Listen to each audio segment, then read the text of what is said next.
नमस्कार.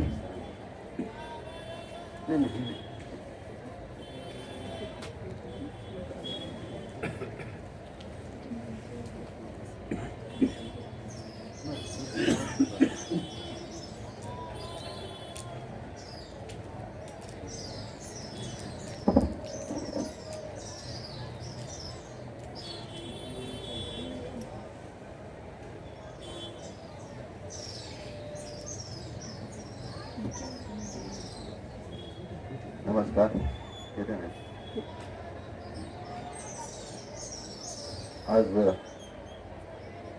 सरस्वती उत्सवाचं 108वं वर्ष चालू आहे आणि एखादी संस्था 108 वर्ष चालू राहावी म्हणजे हा उत्सव, त्याच्या मागचा संकल्प आणि प्रेरणा इतकी तीव्र आहे. जसं टिळकांचं नाव घेतलं की फर्ग्युसनला अजून टिळक आगरकरांचं म्हणलं जातं. तसं वाईमध्ये प्राज्ञपाठ शाळा ही स्वामी केवलानंदांमुळे आणि त्यांची जी काही ती जी प्रेरणा आहे त्याच्यामागची, ती अजूनही ती काम करते. कालमानानं तिच्या स्वरूपामध्ये बदल होतोय. आधुनिक तंत्रज्ञानामुळे लोकांची उपस्थिती कमी दिसते आपल्याला. पण सर फेसबुक आणि त्याच्यावर ते टाकलं तेव्हा लोक फेसबुक लाईव्हवर बघतात. तर अशी एक वैशिष्ट्यपूर्ण ही संस्था आहे. पण त्याच्या आधी मी आजचे वक्ते आनंद हळदीकर, अध्यक्ष दुबल आणि आपण उपस्थित यांचं मी मनापासून स्वागत करतो. आणि स्वरूप असं राहील कार्यक्रमाचं, प्रस्तावना परिचय राहील. खाडीकर सरांचा सन्मान केला जाईल. अध्यक्ष रमेश दुबल यांचा सन्मान केला जाईल.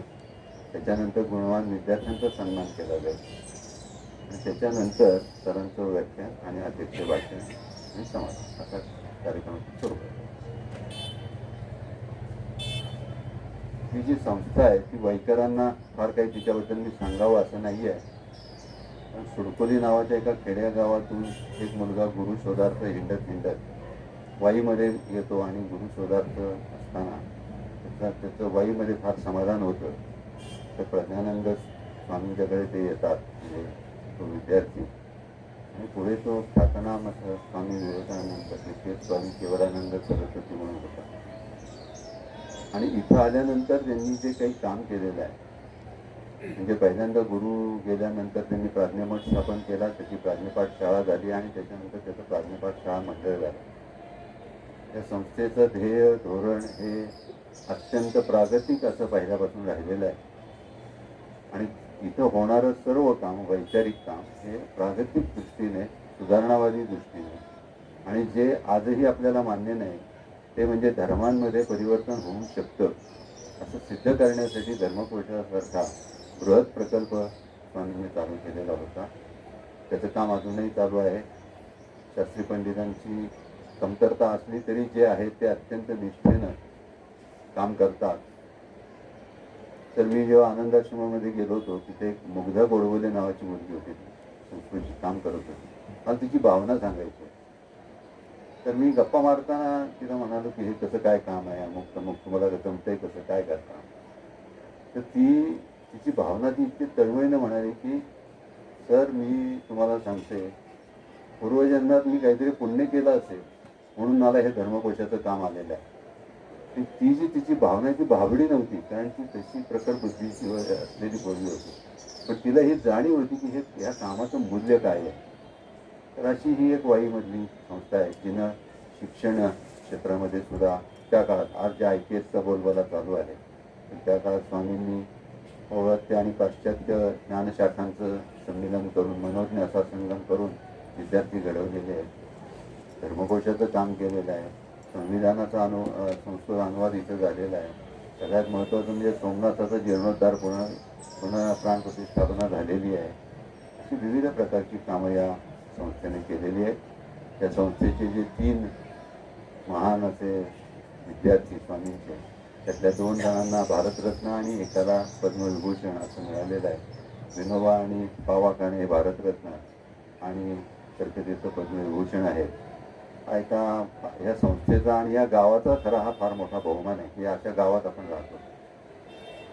तर त्या संस्थेतर्फे हा कार्यक्रम होतो. सरस्वती उत्सव यांनी चालू केलेला आहे आपल्या केवल आनंदांनी, तो आजही चालू आहे.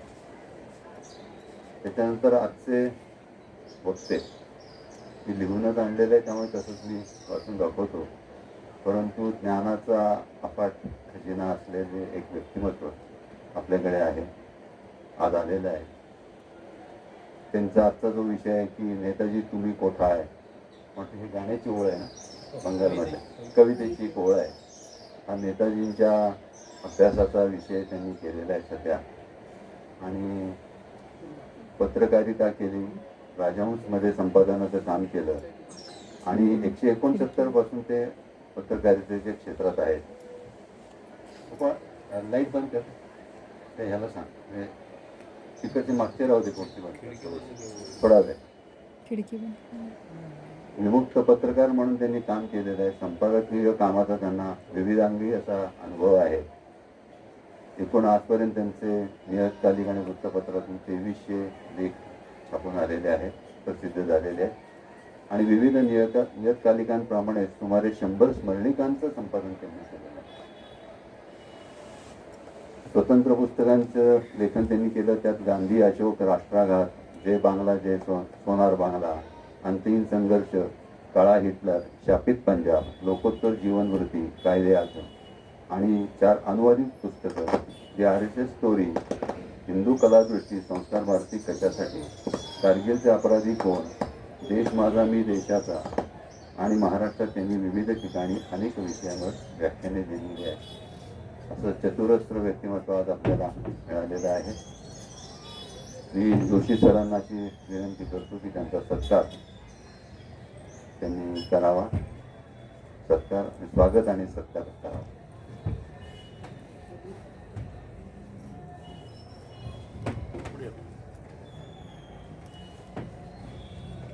बघा ते का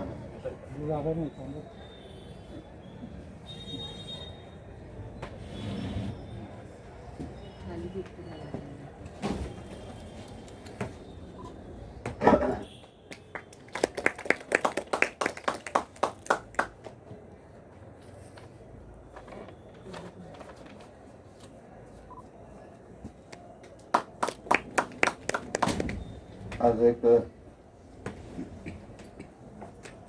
आजचा जो विशेष असा एक आणखीन एक दिवस आहे, ते म्हणजे आज हर्डीकर सरांचा वाढदिवस आहे. तर त्यांना मी सरांना सांगतो की पुष्पगुच्छ.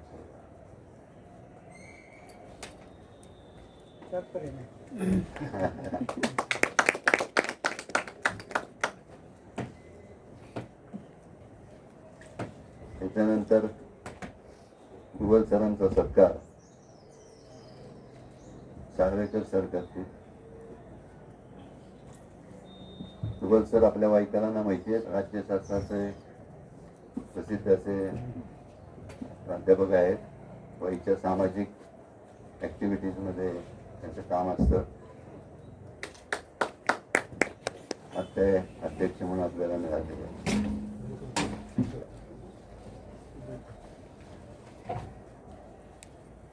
वाईमध्ये डॉक्टर इनामदार म्हणून एक डॉक्टर होऊन गेले जुन्या पिढीमधले.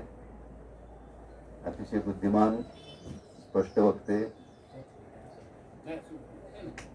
आणि उत्तम डायग्नोसिस असलेले, परीक्षा अतिशय उत्तम असलेले असे ते डॉक्टर होते. त्यांनी त्यांच्या विषयामध्ये अतिशय अभ्यासपूर्ण काम केलेले. खूप कित्येक त्यांनी रिसर्च पेपर्स त्यांचे वाचलेले आहेत. त्यांच्या नावाप्रित्यर्थ त्यांच्या घरच्या लोकांनी दिलेल्या देणगीतून गुणवान विद्यार्थ्यांचा सत्कार केला जातो. तर त्याचे 2 भाग आहेत, एक शहरी विभाग आणि ग्रामीण विभाग.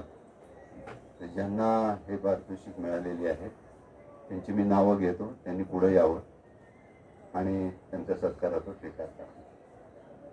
मनस्वी सुरेंद्र महामुनी,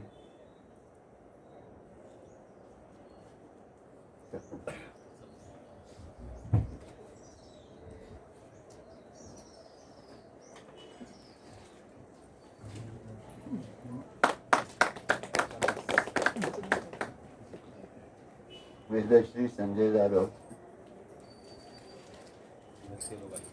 हा पालक आले.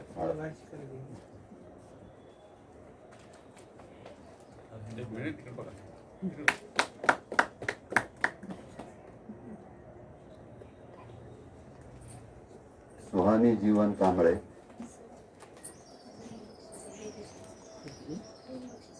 हा वेदश्रीला 2 बक्षीस आहेत. सर्व विषयात आणि विज्ञान विषयात. हा सर्व विषयात आणि विज्ञान हा विषयात. हा वेदश्री जाधव. सुहानी कांबळेला पण 2 आहेत. दिली दोन्ही ये.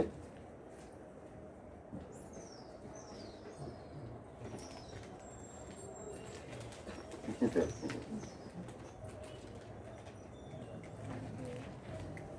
ते पण द्या. आणखी नाही घ्यायला.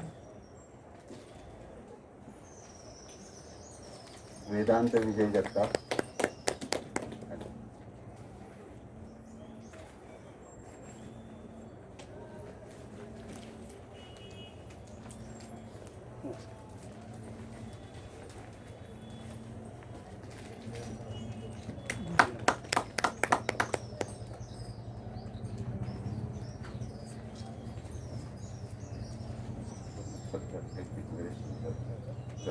डिक्लेरेशन नवरत तर्फे मासिकातर्फे आपण दिवाळी अंक काढतो. तर मागच्या वर्षी आपल्या अंकाला, मागच्या वर्षी काढलेल्या अंकाला सुहास भोळकरांनी दृश्यकलेवर एक अंक काढलेला आहे. अतिशय विलक्षण असं ते मासिक निघालेलं आहे. खरं म्हणजे तो ग्रंथच आहे. नवभारत आम्ही म्हणतो त्याला, पण तो दृश्यकलेवरचा उत्तम ग्रंथ आहे. तर त्याला मुंबई मराठी पत्रकार संघ, रामशेठ ठाकूर मंडळ यांचा तर्फे राज्यस्तरीय उत्कृष्ट विशेषांक आणि सार्वजनिक वाचनालय कल्याणतर्फे राज्यस्तरीय दिवाळी अंक स्पर्धेमध्ये पारितोषिक, 2 पारितोषिके त्याला मिळालेली आहे. हे जाहीर करताना मला खरोखर आनंद होतोय, कारण अंक निर्माण करणे आणि ते शेवटाला नेणे त्यांचा अतिशय चांगल्या प्रकारे मी साक्षी आहे आणि त्यात मला आनंद आहे. मी हळदीकर सरांना विनंती करतो की त्यांनी त्यांचा विचार मांडला.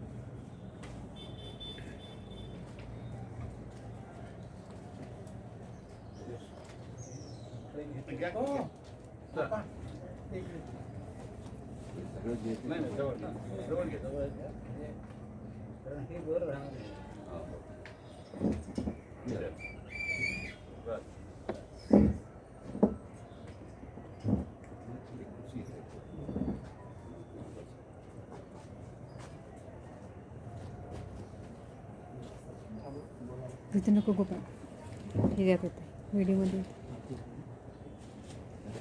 व्हिडिओमध्ये येते. नमस्ते शारदे देवी, नमस्ते शारदे देवी काश्मीर पुरवासिनी, त्वामहं प्रार्थये नित्यं विद्या ज्ञानंच देहिनी, अक्षसूत्रांकुशधरा पाशपुस्तकधारिणी, मुक्ताहार समायुक्ता वाचि तिष्ठतु मे सदा, कंबुकंठी सुतोम्रोष्ठी सर्वाभरणभूषिता, महासरस्वती देवी जिह्वाग्रे सन्निवेशता, या श्रद्धा धारणा मेधा वाग्देवी विधिवल्लभा, भक्त जिह्वाग्र सदना समाधि गुणदायिनी, नमामि यामिनी नाथ लेखा अलंकृत कुंतला, भवानी भवसंताप निर्वापण सुधा नदी.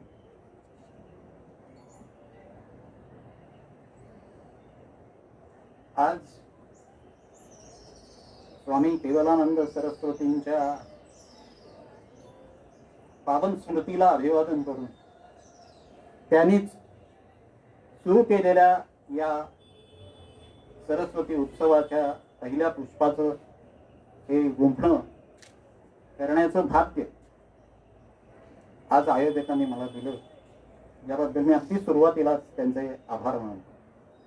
प्राज्ञपाठशाळा वाई याबद्दल असलेला सगळा या संस्थेच्या परंपरेबद्दलचा आदर हा मनात बाळगून आज मला ही जी संधी मिळाली आहे ती म्हणजे या व्याख्यानमालेत याच्या पूर्वी जे जे वक्ते बोलून गेले त्यांच्या विद्वत्तेच्या पासंगलाही पुरणार नाही, असा मी फक्त एका विषयाचा ध्यास घेऊन गेले काही दशक हा अभ्यास ज्या विषयावर केला त्या विषयावरचं माझं काय काय मला सापडलं, मला काय वाटतं, समाजात प्रस्थापित झालेल्या मान्यवरांच्या मतांशी असहमती दाखवताना मला पुरावे गोळा जे झाले माझ्याकडून, माझ्या समोर जे आले, त्यामुळे एका वेगळ्या अर्थानं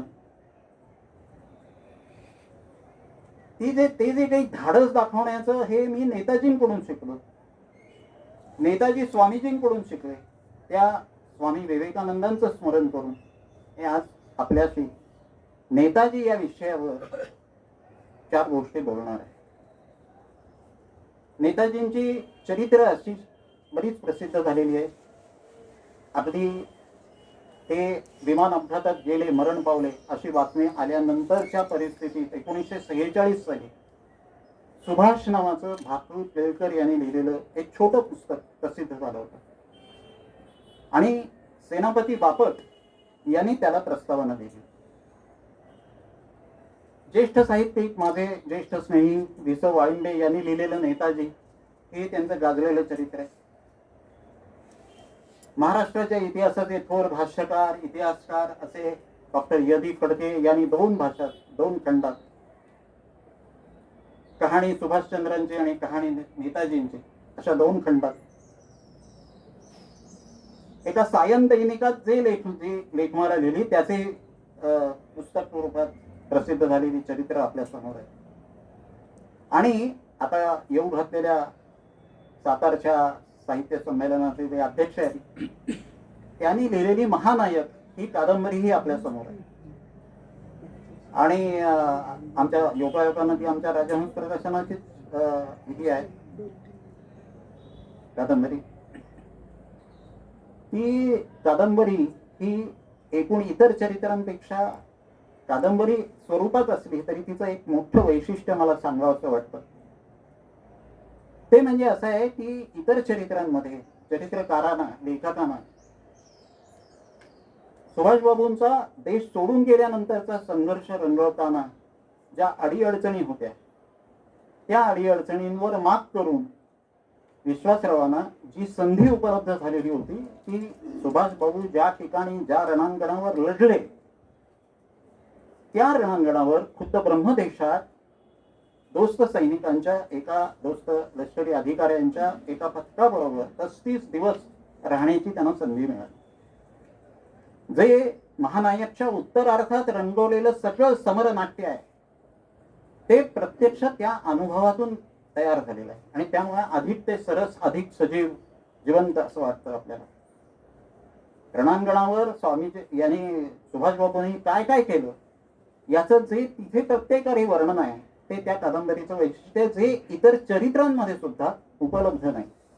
इंग्रजी चरित्र सुद्धा जी उपलब्ध आहे त्याच्यात इतका त्यांच्या सुभाषबाबूंच्या आझाद हिंद फौजेच्या माध्यमातून केलेल्या संघर्षाचा तसा इतिहास उपलब्ध नाही.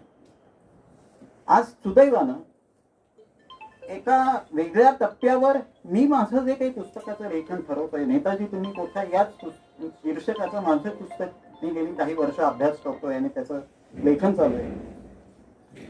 ते पुस्तक हे सुभाषबाबू जन्माला आले 23 जानेवारी 1897 त्याच्या अगोदरची भारतातली जी काही परिस्थिती होती आणि 1897 हे ब्रिटिशांच्या आपल्या देशातल्या राजवटीच्या दृष्टीनं अत्यंत महत्वाचं एक निर्णायक वर्ष आहे. ब्रिटिशांचे अत्याचार वाढत गेले, त्याची सुरुवात झाली असं हे वर्ष आहे. स्वामी विवेकानंदांनी शिकागोच्या सर्वधर्म परिषदेत विजय मिळवून भारतात आल्यानंतर जे येथे चैतन्याचं बीजारोपण केलं होतं त्या पार्श्वभूमीवर बंगालमध्ये प्रामुख्यानं जे देशभक्तीचं वातावरण निर्माण झालं होतं त्याचे जे काही आविष्कार दिसू लागलेले होते ते दडपून टाकण्यासाठी ब्रिटिशांनी धोरण जे सुरू केलं ते 1897 साली आणि त्याच वर्षी सुभाषबाबूंचा जन्म झाला. बंगालमधल्या नंदा मुखर्जी किंवा मोहितसेन मुजुमदार यांच्यासारखे लेखक हे स्वामी विवेकानंदांचे मानसपुत्र आहेत सुभाषबाबू असं म्हणतात. आपण लक्षात घ्या, त्याची कल्पना लक्षात घ्या. स्वामीजी आजन्म अविवाहित होते, ब्रह्मचारी व व्रताचं पालन त्यांनी केलेलं होतं. पण स्वामीजींनी जो राष्ट्रवाद पेरला, भगिनी निवेदितांच्या माध्यमातून क्रांतिकारकांशी संपर्क वाढवला, पुढे स्वामीजींच्या देहावसानानंतर कित्येक वर्षांनी जो ब्रिटिशांनी इथे राजद्रोहाच्या संदर्भातली सगळी इथली या देशात चाललेली हालचाल त्याच्याबद्दलचा लिहिलेला जो सेडिशन कमिटी रिपोर्ट आहे, राजद्रोहाच्या बद्दलचा अहवाल आहे, ज्याच्यामुळे पुढची इथली निरनिराळी त्यांची धोरणं बदलत गेली, त्या अहवालामध्ये सुद्धा स्वामी विवेकानंदांनी निरनिराळ्या क्रांतिकारकांना कशी प्रेरणा दिली आणि याचे वेगवेगळे दाखले आहेत. आणि सेडिशन कमिटी रिपोर्ट हा तर ब्रिटिशांनी लिहिलेला. खुद्द विवेकानंदांचं एका अमेरिकन विदुषीने लिहिलेलं चरित्र 6 खंडातलं हे मी आज आपल्या समोर ठेवू इच्छितो, मुद्दाम ठेवू इच्छितो. स्वामी विवेकानंदांच्या संदर्भातले हे काही प्रसंग मी आपल्याला मुद्दाम सांगू इच्छितो. आज या ठिकाणी काही तरुण विद्यार्थ्यांना माझ्या हस्ते त्यांच्या यशाबद्दल पारितोषिके देण्याचा हा मला मान मिळाला. मी या ठिकाणी या विद्यार्थ्यांना दाखवण्यासाठी हे पुस्तक आणलंय.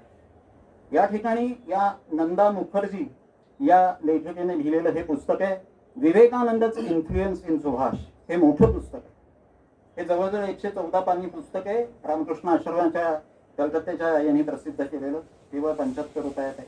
ज्या विद्यार्थ्यांना आपल्या आयुष्याला एक वेगळी दिशा मिळावी असं वाटत असेल, जे संभ्रमित असतील, त्यांनी स्वामी विवेकानंदांकडे पाहायच्या आधी हे पुस्तक, छोटंसं पुस्तक वाचायला हरकत नाही. अशाच संभ्रमावस्थेतून जात असताना, गुरुच्या शोधात वावरत असताना, एका छोट्या नातेवाईकांच्या घरी गेलेले असताना छोट्या कपाटात स्वामीजींचं सगळं साहित्य, विवेकानंदांचं साहित्य हे सुभाषचंद्रांना वाचायला मिळालेलं. आपल्याला नेताजींची चरित्र, जर सुभाषबाबूंची चरित्र वाचली तर तुम्ही ते एकदा घरातून पळून गेलेले होते हेही तुम्हाला लक्षात आलं असेल. परंतु तो त्यांचा जो शोध होता तो असफल ठरला. पण विवेकानंदांच्या साहित्यात त्यांना असं काही गवसलं की त्यांच्या आयुष्याला कायमची एक प्रेरणा मिळून गेली. एक ओंकार ध्वनी त्यांच्या अंतःकरणात घुमला आणि आपल्या आयुष्याला, आपल्या जीवनाला काय उद्देश असला पाहिजे, देशसेवा करण्यासाठी आपण कसं झटलं पाहिजे याची त्यांना प्रेरणा मिळाली. त्यांनी वारंवार याचा उल्लेख केलाय. पुढे उत्तर आयुष्यात जेव्हा त्यांनी देशाच्या स्वातंत्र्यासाठी सिंगापूरमधून लढा संचालित केला होता, तेव्हा सिंगापूरच्या रामकृष्ण आश्रमाच्या मठात सुद्धा ते मध्यरात्री जाऊन ध्यानधारणा करत बसायचे. ही त्यांची रामकृष्ण आश्रमाच्या किंवा रामकृष्ण आणि विवेकानंद या दोन्हीनं एकाच नाण्याच्या या 2 बाजूनी जी क्रांती वैचारिक क्षेत्रात घडवली आली त्याच्याबद्दलची निष्ठा, त्याच्याबद्दलची श्रद्धा ही सुभाषबाबूंच्या नजरेत होती. हे अगदी त्यांच्या तरुण वयात घडलेलं होतं आणि यामुळे त्यांचं सुरुवातीपासूनचं काम आहे ते देशाच्या उन्नतीसाठी क्रांती केली पाहिजे. काहीतरी आपण या ठिकाणी या ब्रिटिशांना इथून घालवून देण्यासाठी काही ना काहीतरी प्रयत्न केले पाहिजे, असे त्यांचे सगळे सुरुवातीचे दिवस आहेत. चरित्र वाचली तर तुमच्या असं लक्षात येईल ते महाविद्यालयात असताना झालेलं ओटेंचं प्रकरण असो, त्यांनी त्याला ज्या भारत वेष्टे अशा एका प्राध्यापकाला त्यांनी दिलेला मार, त्याच्यासाठी विद्यार्थ्यांचा केलेला घडवून आणलेला संप, त्याच्यासाठी केलेले त्यांना रस्टिकेट केलेलं असताना, कॉलेजमधून काढून टाकलेलं असताना त्यांनी स्वीकारलेली एक स्वतंत्र तत्वनिष्ठ अशी भूमिका, त्यात रवींद्रनाथ टागोरांसारख्यानी मॉडर्न रिव्ह्यू सारख्या त्यावेळच्या तत्कालीन महत्वाच्या नियतकालिकात लिहिलेला लेख आणि त्याच्यात सुभाषबाबूंच्या त्या कृतीचं अप्रत्यक्षरित्या केलेलं समर्थन. त्यांनी केलं ते बरोबर आहे, मारहाण केली ते योग्यच होतं असं म्हटलं नाही, परंतु त्याला प्रक्षोभक अशी कारवाई करायला तो प्राध्यापकच भारताबद्दल वेगवेगळ्या स्वरूपातली जी निंदाव्यंजक अशी भाषा वापरत ते प्राध्यापक ते जबाबदार आहेत असं रवींद्रनाथांनीही म्हटलं होतं. असा तो जो प्रकार आहे, हे सगळे असे सुभाषबाबूंच्या चरित्रातले प्रसंग आपल्याला या एका स्वाभिमानी प्रबोधनाशी संबंधित, विवेकानंदांनी सुरू केलेल्या स्वाभिमानी प्रबोधनाशी संबंधित आहेत असं दिसून येईल. एका अर्थानं राजा राममोहन राय यांनी प्रबोधनाची इथे मुहूर्तमेढ रोवली असं आपण म्हणतो, पण राजा राममोहन राय यांचं प्रबोधन आपण त्याचं बारीक सारीक तपशील जर पाहायला लागलो तर आपल्याला असं लक्षात येईल की ते परधार्जिणे होतं, परकीयांवर अवलंबून होतं. ब्रिटिशांनी हे त्यांना जेव्हा वर्तमानपत्र काढावं असं म्हटलं तेव्हा राजा राममोहन रायांनी या देशातल्या एखाद्या राजाकडे किंवा राजांच्या समूहाकडे परवानगी मागितली नाही, त्यांनी ब्रिटिश राजाकडे जाऊन मागितली. या ठिकाणी ब्रिटिश शिक्षण यावं अशी ही इच्छा व्यक्त केली. परंतु कशासाठी? ज्या व्यक्तिमत्व विकासासाठी ब्रिटिश शिक्षण हवं, त्या व्यक्तिमत्व खुरटणाऱ्या आपल्या देशी परंपरेचा त्या ब्रिटिशांनी केलेला, त्या मेकॉलेनं केलेला अपमान ते मूग गिळून गप्प बसले. अपमान सहन केला त्यांनी. या पद्धतीचं वागणं हे स्वामीजींना अभिप्रेत नव्हतं. मी एखादा सामान्य असलो, नचिकेतासारखी त्यांनी श्रद्धा आपल्या प्रत्येकाच्या मनात अंतःकरणात यावी, निर्माण व्हावी, असा प्रयत्न स्वामीजींनी केलेला होता. मी अगदी सामान्यातला सामान्य असलो तरी मी तत्पदार्थ नाही, मी काहीतरी करू शकतो, या समाजासाठी मी करू शकतो. आणि त्यांनी दिलेले जे युवकांना दिलेले जे संदेश आहेत, पुढची 50 वर्ष देश हाच आपला देव माना वगैरे वगैरे जे सांगितलेलं होतं, त्याचा परिणाम ज्या बंगाली तरुण वर्गावर झाला, त्याच वर्गातला एक नव विवेकानंदवादी गट हा महाविद्यालयात होता. त्यांनी त्या ह्याच्यानंतर त्यांना जेव्हा काढून टाकलं होतं तेव्हा दुसऱ्या महाविद्यालयात काही मुदतीनंतर ते गेले आणि प्रेसिडेन्सी कॉलेजमध्ये कसे राहिले, ते BA कसे झाले, केम्ब्रिजला कसे गेले, मग त्या ठिकाणी त्यांना घरून पाठवतानाच त्यांना सनदी अधिकारी होण्यासाठी पाठवलेलं होतं, त्याचा त्यांनी अभ्यास कसा केला, हे सगळं बारीक सारीक तपशील जे आहेत ते आपल्याला चरित्रांमध्ये उपलब्ध आहेत. मी मुद्दाम ते तपशील सांगून, तशा कथा सांगून आज मी वेळ घालवणार नाही. कारण मी तुम्हाला आपल्याला इथे मुद्दाम मोकळेपणानं बोलतो. मी नेताजींचा विषय घेतला ना की 3-3 दिवस व्याख्यानं देतो. ती 3 दिवसाची व्याख्यानं सारं काही स्वातंत्र्यासाठी असा एक टप्पा असतो. म्हणजे ते देश सोडून गेले तोपर्यंत सुभाषबाबूंचं चरित्र हे एका टप्प्याचा भाग आहे. त्याच्यासाठी त्यांनी केलेले प्रयत्न, निरनिराळ्या ठिकाणी निरनिराळ्या प्रकारच्या आंदोलनांमध्ये त्यांनी घेतलेला सहभाग, त्यांनी स्वातंत्र्य हे मूल्य मानून गांधीजींच्या तुलनेपेक्षा गांधीजींनी अहिंसेला जे प्राधान्य दिलं होतं त्यापेक्षा स्वातंत्र्याला प्राधान्य देऊन या देशाच्या स्वातंत्र्य लढ्यात असहकारितेपासून ते सशस्त्र लढ्यापर्यंत त्यांनी वेगवेगळी साधनं कशी वापरली याबद्दलचा जो काही आढावा असतो तो पहिल्या टप्प्यात येतो. ब्रिटिशांच्या हातावर, ब्रिटिश गुप्त पोलिसांच्या हातावर तुरी देऊन ते दुसऱ्या महायुद्धाची संधी साधण्यासाठी म्हणून परदेशात निघून गेले. तिथपासून ते त्यांची डोमेई या जपानी वृत्तसंस्थेनं ऑगस्ट 1945च्या 18 तारखेला जी विमान अपघाताची बातमी दिली त्या बातमीपर्यंत हा एक दुसरा टप्पा असतो. मग त्यात ते जर्मनीला कसे गेले, त्यावेळेला काय काय घडलं, हिटलरशी त्यांची झालेली भेट, त्याच्यात त्यांनी त्यांची काय चर्चा केली, नंतर काय झालं, तर आग्नेय आशियामध्ये गेल्यानंतर आग्नेय आशियात त्यांनी आझाद हिंद फौज कशी उभारली, त्याच्यात त्यांना जपानचं सहकार्य किती मिळालं आणि किती मिळालं नाही, कुठल्या प्रकारे मिळायला हवं होतं ते कसं मिळालं नाही, का मिळालं नाही, जपानी सेना नायकांमध्ये असलेला जो वितंडवाद होता त्याचा आपल्याच मोहिमेवर कसा परिणाम झाला. आणि हे सगळं असं हे दुसऱ्या भागात होतं. आणि तिसरा भाग जो आहे तो त्या विमान अपघातानंतर काय असतं, काय घडलं याबद्दलची जी गूढ ही आपल्या गेली कित्येक वर्ष ही आपल्या समाजात त्याबद्दलच्या शंका कुशंका, त्याबद्दलचे वेगवेगळे वाद प्रवाद आज सगळ्यात चालू आहेत.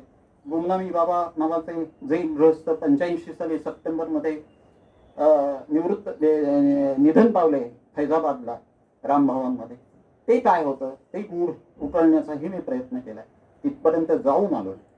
ज्याप्रमाणे शौलमारी आश्रमात जे इथे जुन्या पिढीतली माणसं आहेत त्यांना आठवत असेल की शौलमारी आश्रमातले जे बाबा होते ते सुभाषबाबूच आहेत असं एकेकाळी म्हटलं जात होतं. शौलमारी आश्रम होता एक अगदी ईशान्येकडच्या पश्चिम बंगालच्या अगदी पुढच्या सीमेवरचा एक हा होता, तिथे आश्रम होता. आणि त्या आश्रमातले बाबा हे सुभाषबाबूंसारखे दिसतात असं म्हटलं जात होतं.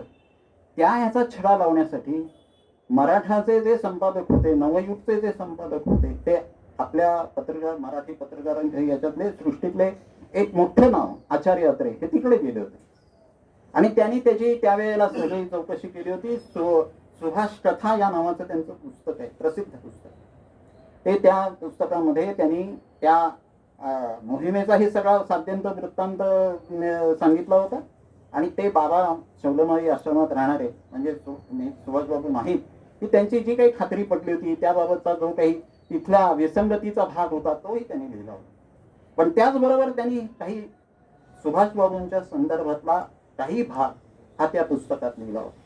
त्याचाही मला माझ्या या उत्तरार्धातल्या विमान अपघात झाल्यानंतर काय काय घडलं याचा अभ्यास करताना फार फायदा झाला.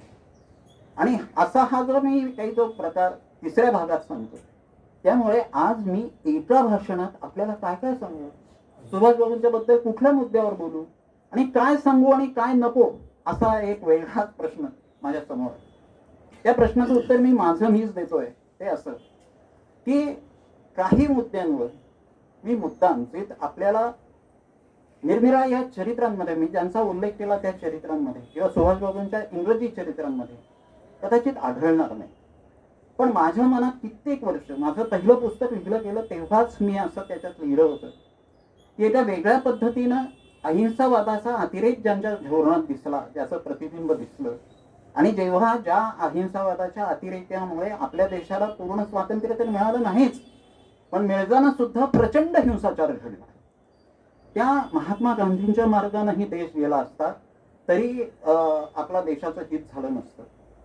आणि एका दुसऱ्या बाजूला जे सावरकरांचं नेतृत्व आपल्या समोर त्या मांडलं जातं, त्या सावरकरांच्या एका वेगळ्या पद्धतीनं आडमुठ्या आणि एका मर्यादित ह्याच्यातच पुढे इस्लाम विरोधी, मुस्लिम विरोधी अशा राजकारणामुळे सुद्धा आपल्याला स्वातंत्र्य मिळालं असतं, फाळणी टळली असते असं मला वाटत नाही. यासाठी सर्वसमावेशक जे मिळेल ते साधन वापरून ब्रिटिशांविरुद्ध स्वातंत्र्यासाठी लढण्यासाठी जो आतुर झाले होते, ज्यांच्या सर्व लढ्याचा जोर जर तुम्ही त्याचा रसावी मसावी काढायचा प्रयत्न केला तर स्वातंत्र्य निष्ठेशिवाय दुसरं मूल्य त्यांनी प्रधान मानलेलं नव्हतं, हे आपल्याला लक्षात येईल. असे सुभाषबाबूच हे आपल्या देशाचे खरे त्यावेळेचे भारत भाग्य विधाते ठरले असते, असे नेते ठरले असते, असा मी निष्कर्ष काढला होता त्या काळात त्या पुस्तकामध्ये. आणि माझ्या गेल्या कित्येक वर्षांच्या अभ्यासानंतर मला असं वाटतं की तो निष्कर्ष चुकीचा नव्हता. आज आपल्या राजधानी दिल्लीमध्ये एका अशा अद्वितीय अशा ठिकाणी त्यांचा पुतळा ज्या वेळेला स्थानापन्न झाला तेव्हा माझ्या अंगावर शहारे आले. एवढंच नव्हे तर मला असं वाटलं की मी जे त्यावेळेपासून म्हणत होतो त्याचं आज कुठेतरी नियतीनं एक प्रत्यक्ष रूपात आपल्याला दर्शन घडवलंय. आणि हे मी का म्हणतो, आज मला निरनिराळे माझं हे बोलणं हे होत असताना आणि त्याच्याबद्दल अलीकडच्या राज्यकर्त्यांना नेताजींबद्दल आस्था जी वाटते, त्याच्याबद्दल निरनिराळ्या लोकांनी जी टीका केली आहे त्या टीकेला उत्तर देण्यासाठी मला निरनिराळ्या महाभागांच्या संदर्भात सुद्धा काही बोलणं भाग पडतं. आणि त्याच्यातलं मी आपल्याला एक इथे मुद्दाम हे करतो, ज्यांना मीही गुरुस्थानी म्हणतो, जे गुरुजी म्हणूनच ओळखले जात होते, जे अत्यंत अल्पायुष्यित मरण पावले, एका अशा भाषणामध्ये बोलत असताना भाषण झाल्या ज्यांचं निधन झालं, ते नरहर कुरुंकर. नरहर कुरुंकरांनी आपल्या आकलन नावाच्या एका पुस्तकामध्ये नेताजींचं पुण्यस्मरण असं म्हणून एक लेख लिहिला, मोठा लेख लिहिला. जे इथे विद्यार्थी आहेत, तरुण आहेत, ज्यांना आपल्या भारतीय इतिहासाबद्दलची आस्था आहे, ते कोणीही ह्या कुरुंकर गुरुजींनी लिहिलेला हा लेख वाचावा. याच्यात त्यांनी अनेक विधानं केली आहेत, त्याचा आधार दिलेले नाही. आणि याचाच दाखला देऊन अनेक आपल्याकडच्या वर्तमानपत्रांनी ज्या वेळेला नेताजींचा पुतळा दिल्लीत एका वेगळ्या ठिकाणी लावला गेला त्यावेळेला अग्रलेख लिहिलेले. आणि कुरुंकरांचीच ही विधानं जी आहेत ती ही नेताजींच्या याच्या विरोधात जवाहरलाल नेहरूंनी आणि महात्मा गांधींनी त्यांचा नको तेवढा विरोध केला, त्यांचा यांच्याशी संघर्ष होता, ही सगळी उत्तरकालीनांनी मारलेली थाप आहे असं कुरुंकरांनी इथे म्हटलंय, या लेखात म्हटलंय. आणि कधीच जवाहरलालजींचा आणि सुभाषबाबूंचं ते मित्रच होते आणि त्यांनी एकमेकांच्या बरोबरीने काम केलंय काँग्रेसमध्ये. त्यामुळे असं काही हे जे आता अलीकडचं नेताजी असते तर बरं झालं असतं, नेताजींच्या हातात सत्ता आली असती तर बरं झालं असतं, हे व्हॉट इफ असं झालं असतं तर हा जो इतिहासाच्या पश्चिम युरोपमध्ये युरोपीय विद्यापीठांमधून शिकवला जाणारा विषय आहे. अमेरिकेत त्याचा वेगवेगळ्या पद्धतीची पुस्तकं ग्रंथ प्रसिद्ध झालेले. जगाच्या इतिहासात असं झालं असतं तर याच्याबद्दलचा विश्वास वाटणार नाही अशा पद्धतीची विवेचन करणारी पुस्तकं आहेत. आपल्याकडे मोठमोठ्या लोकांना असं वाटतं की हे व्हॉट इफ असं विचारून काहीतरी जर करणं, आत्याबाईला मिशा असत्या तर असं म्हणण्यासारखे प्रकार आहेत, असं म्हणून त्याची निंदा नालस्ती केली जाते, टवाळी केली जाते, पण असं नाही. आणि या पद्धतीचा विचार हा केला गेला पाहिजे. या दृष्टीनं जर विचार करायला गेलं तर ह्यांनी त्याच्यात असं हे केलेलं आहे की हे अलीकडेच अपहरण केलेलं आहे हिंदुत्ववाद्यांनी. सुभाषबाबूंसारखं त्यांना कुठे राष्ट्रीय त्यांच्या पुढे नायक नाही, म्हणून हिंदुत्ववाद्यांनी सुभाषबाबू हे आपले आहेत, सुभाषबाबूंना गौरवलं की आपल्याला एक मोठा राष्ट्रीय नायक मिळेल, अशा पद्धतीनं त्याची त्यांच्यावरती हिंदुत्ववाद्यांनी उत्तरकालीनांनी मारलेली थाप आहे. अशी विधान आहे. एकाही पुस्तकाचा कुठेही संदर्भ न देता गुरुजींनी सगळ्या एका चळवळीवर, एका विचारधारेवर थाप मारल्याची जो काही आरोप केलाय तो फार गंभीर आहे.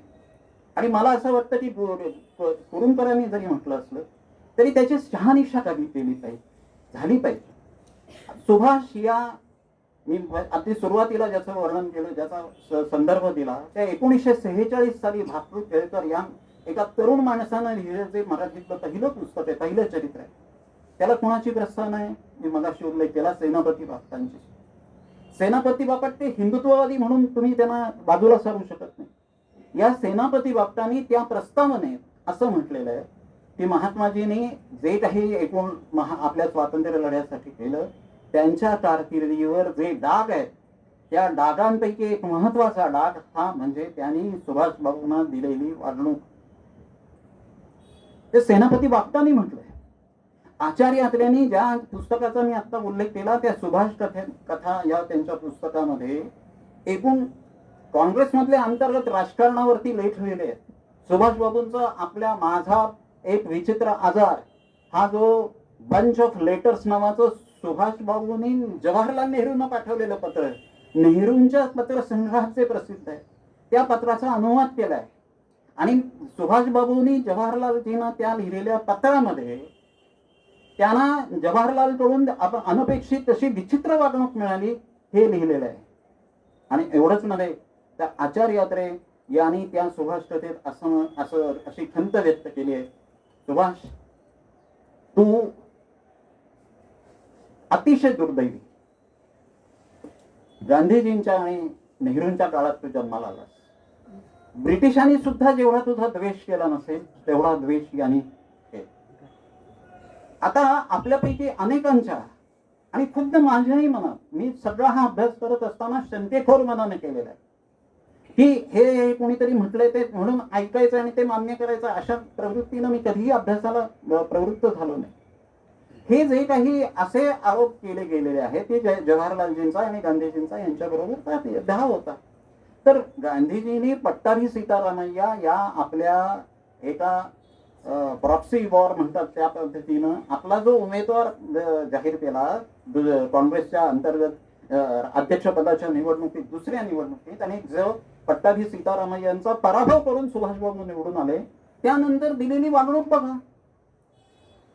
कार्यकारिणीच्या इतर सर्व सदस्यांना अध्यक्षांच्या विरोधी फितून गांधीजींनी पत्र व्यवहार उपलब्ध आहे.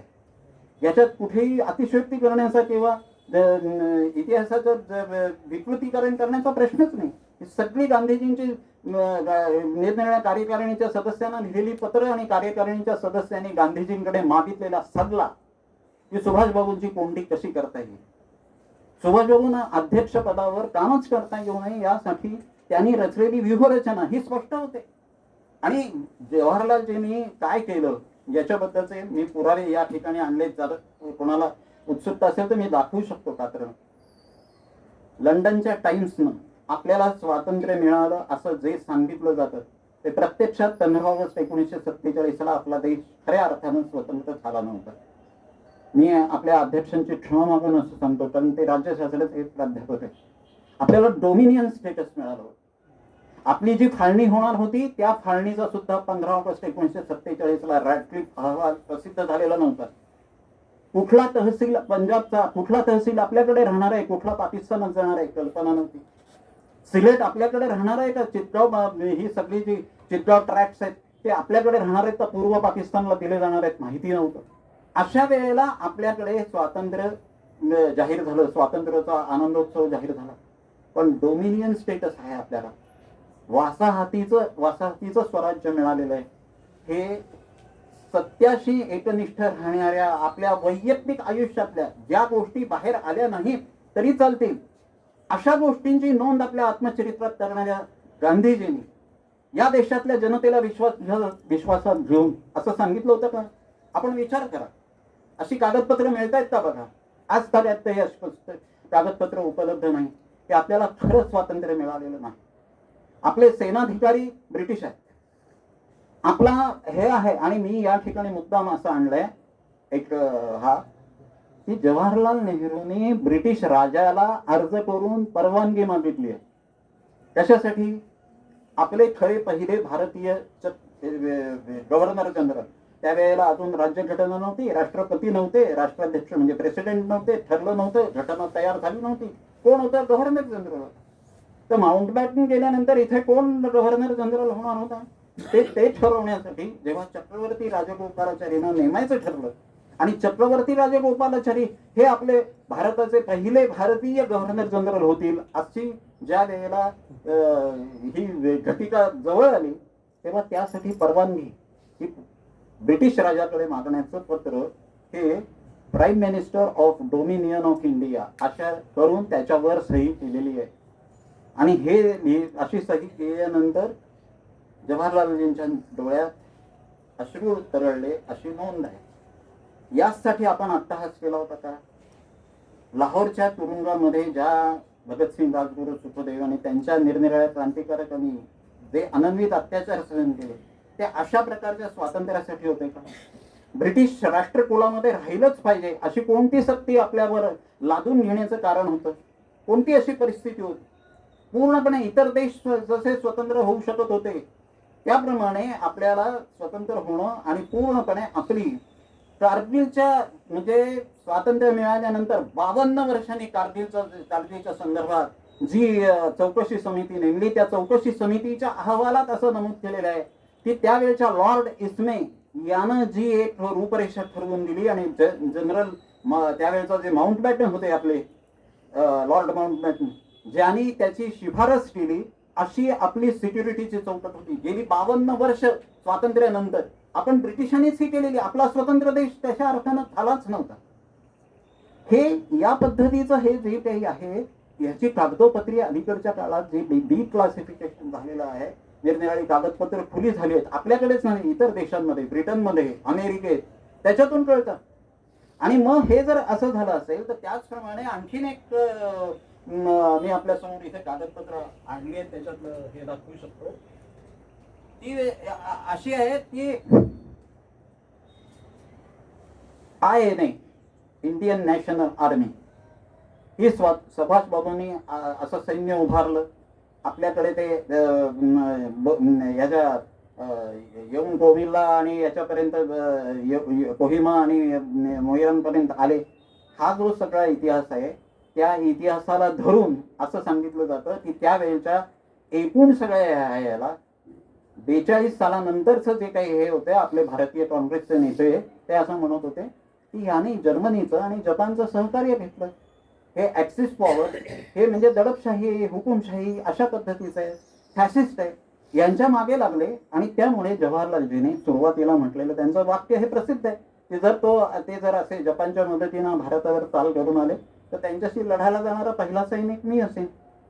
असं म्हणणारे जवाहरलाल काही काळानंतर काळा डबला घालून INAच्या 3 सैनिकांच्या वरती त्या लाल किल्ल्यामध्ये ब्रिटिश सरकारनं, ब्रिटिश राज्यकर्त्यांनी जो खटला राजद्रोहाचा भरला त्या खटल्यामध्ये त्यांचं समर्थन करण्यासाठी, त्यांची वकिली करण्यासाठी काँग्रेसनं जी एक वकिलांची मोठी फौज उभी केली होती त्यात मात्र सामील झाले होते. त्यात त्यांनी असं म्हटलं की हे जर अशी जर ह्यांना शिक्षा झाली तर ती सगळ्या भारतीयांना झालेली शिक्षा असेल. असं शशी थरूर यांनी अलीकडेच काही महिन्यांपूर्वी शशी थरूर यांनी हिंदूमध्ये लिहिलेल्या लेखात, या रेड फोर्ट ट्रायल बद्दल लिहिलेल्या लेखात याचा उल्लेख केला जवाहरलाल नेहरूंच्या या वक्तव्याचा.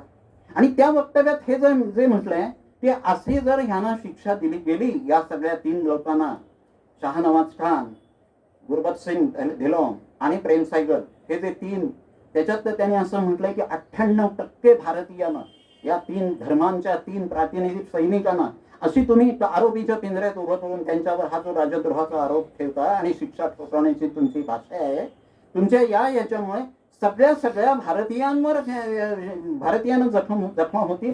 असं तुम्ही लक्षात घ्या, असं जवाहरलाल म्हणाले त्या ठिकाणी, असा त्याचा उल्लेख आहे. मग जर हे खरं असेल आणि त्यांचं जर खरोखर त्यांना असं वाटत होतं की ही भुलाभाई देसाईंनी आंतरराष्ट्रीय त्या सगळ्या खटल्यांचा जर तुम्ही बारीक सारखाईनं जर अभ्यास केला तर तुमचं असं लक्षात येईल की जवाहरलालजींनी प्रत्यक्ष कामकाजात फार कमी भाग घेतला, फारसा भाग घेतलाच नाही.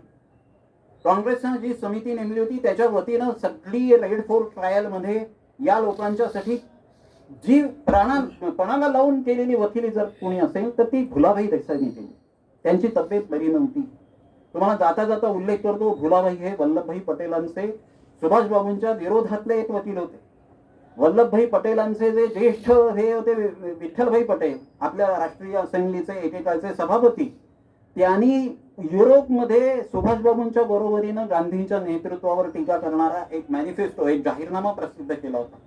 आणि सुभाषबाबू युरोपमध्ये असताना, त्यांना देशात यायला बंदी असताना, युरोपमध्ये स्वातंत्र्याकांक्षेनं भारलेला हा तरुण काय करतो हे अनुभवाला असल्यामुळं आपल्या मृत्यूपत्रात जी काही रक्कम निरनिराळ्या लोकांना, वारसदारांना वाटल्यानंतर जी उरली होती त्याचा विनियोग करण्याचे अधिकार सगळे सुभाषबाबूंना देऊन टाकले होते. हे वल्लभभाईंना पटलं नव्हतं.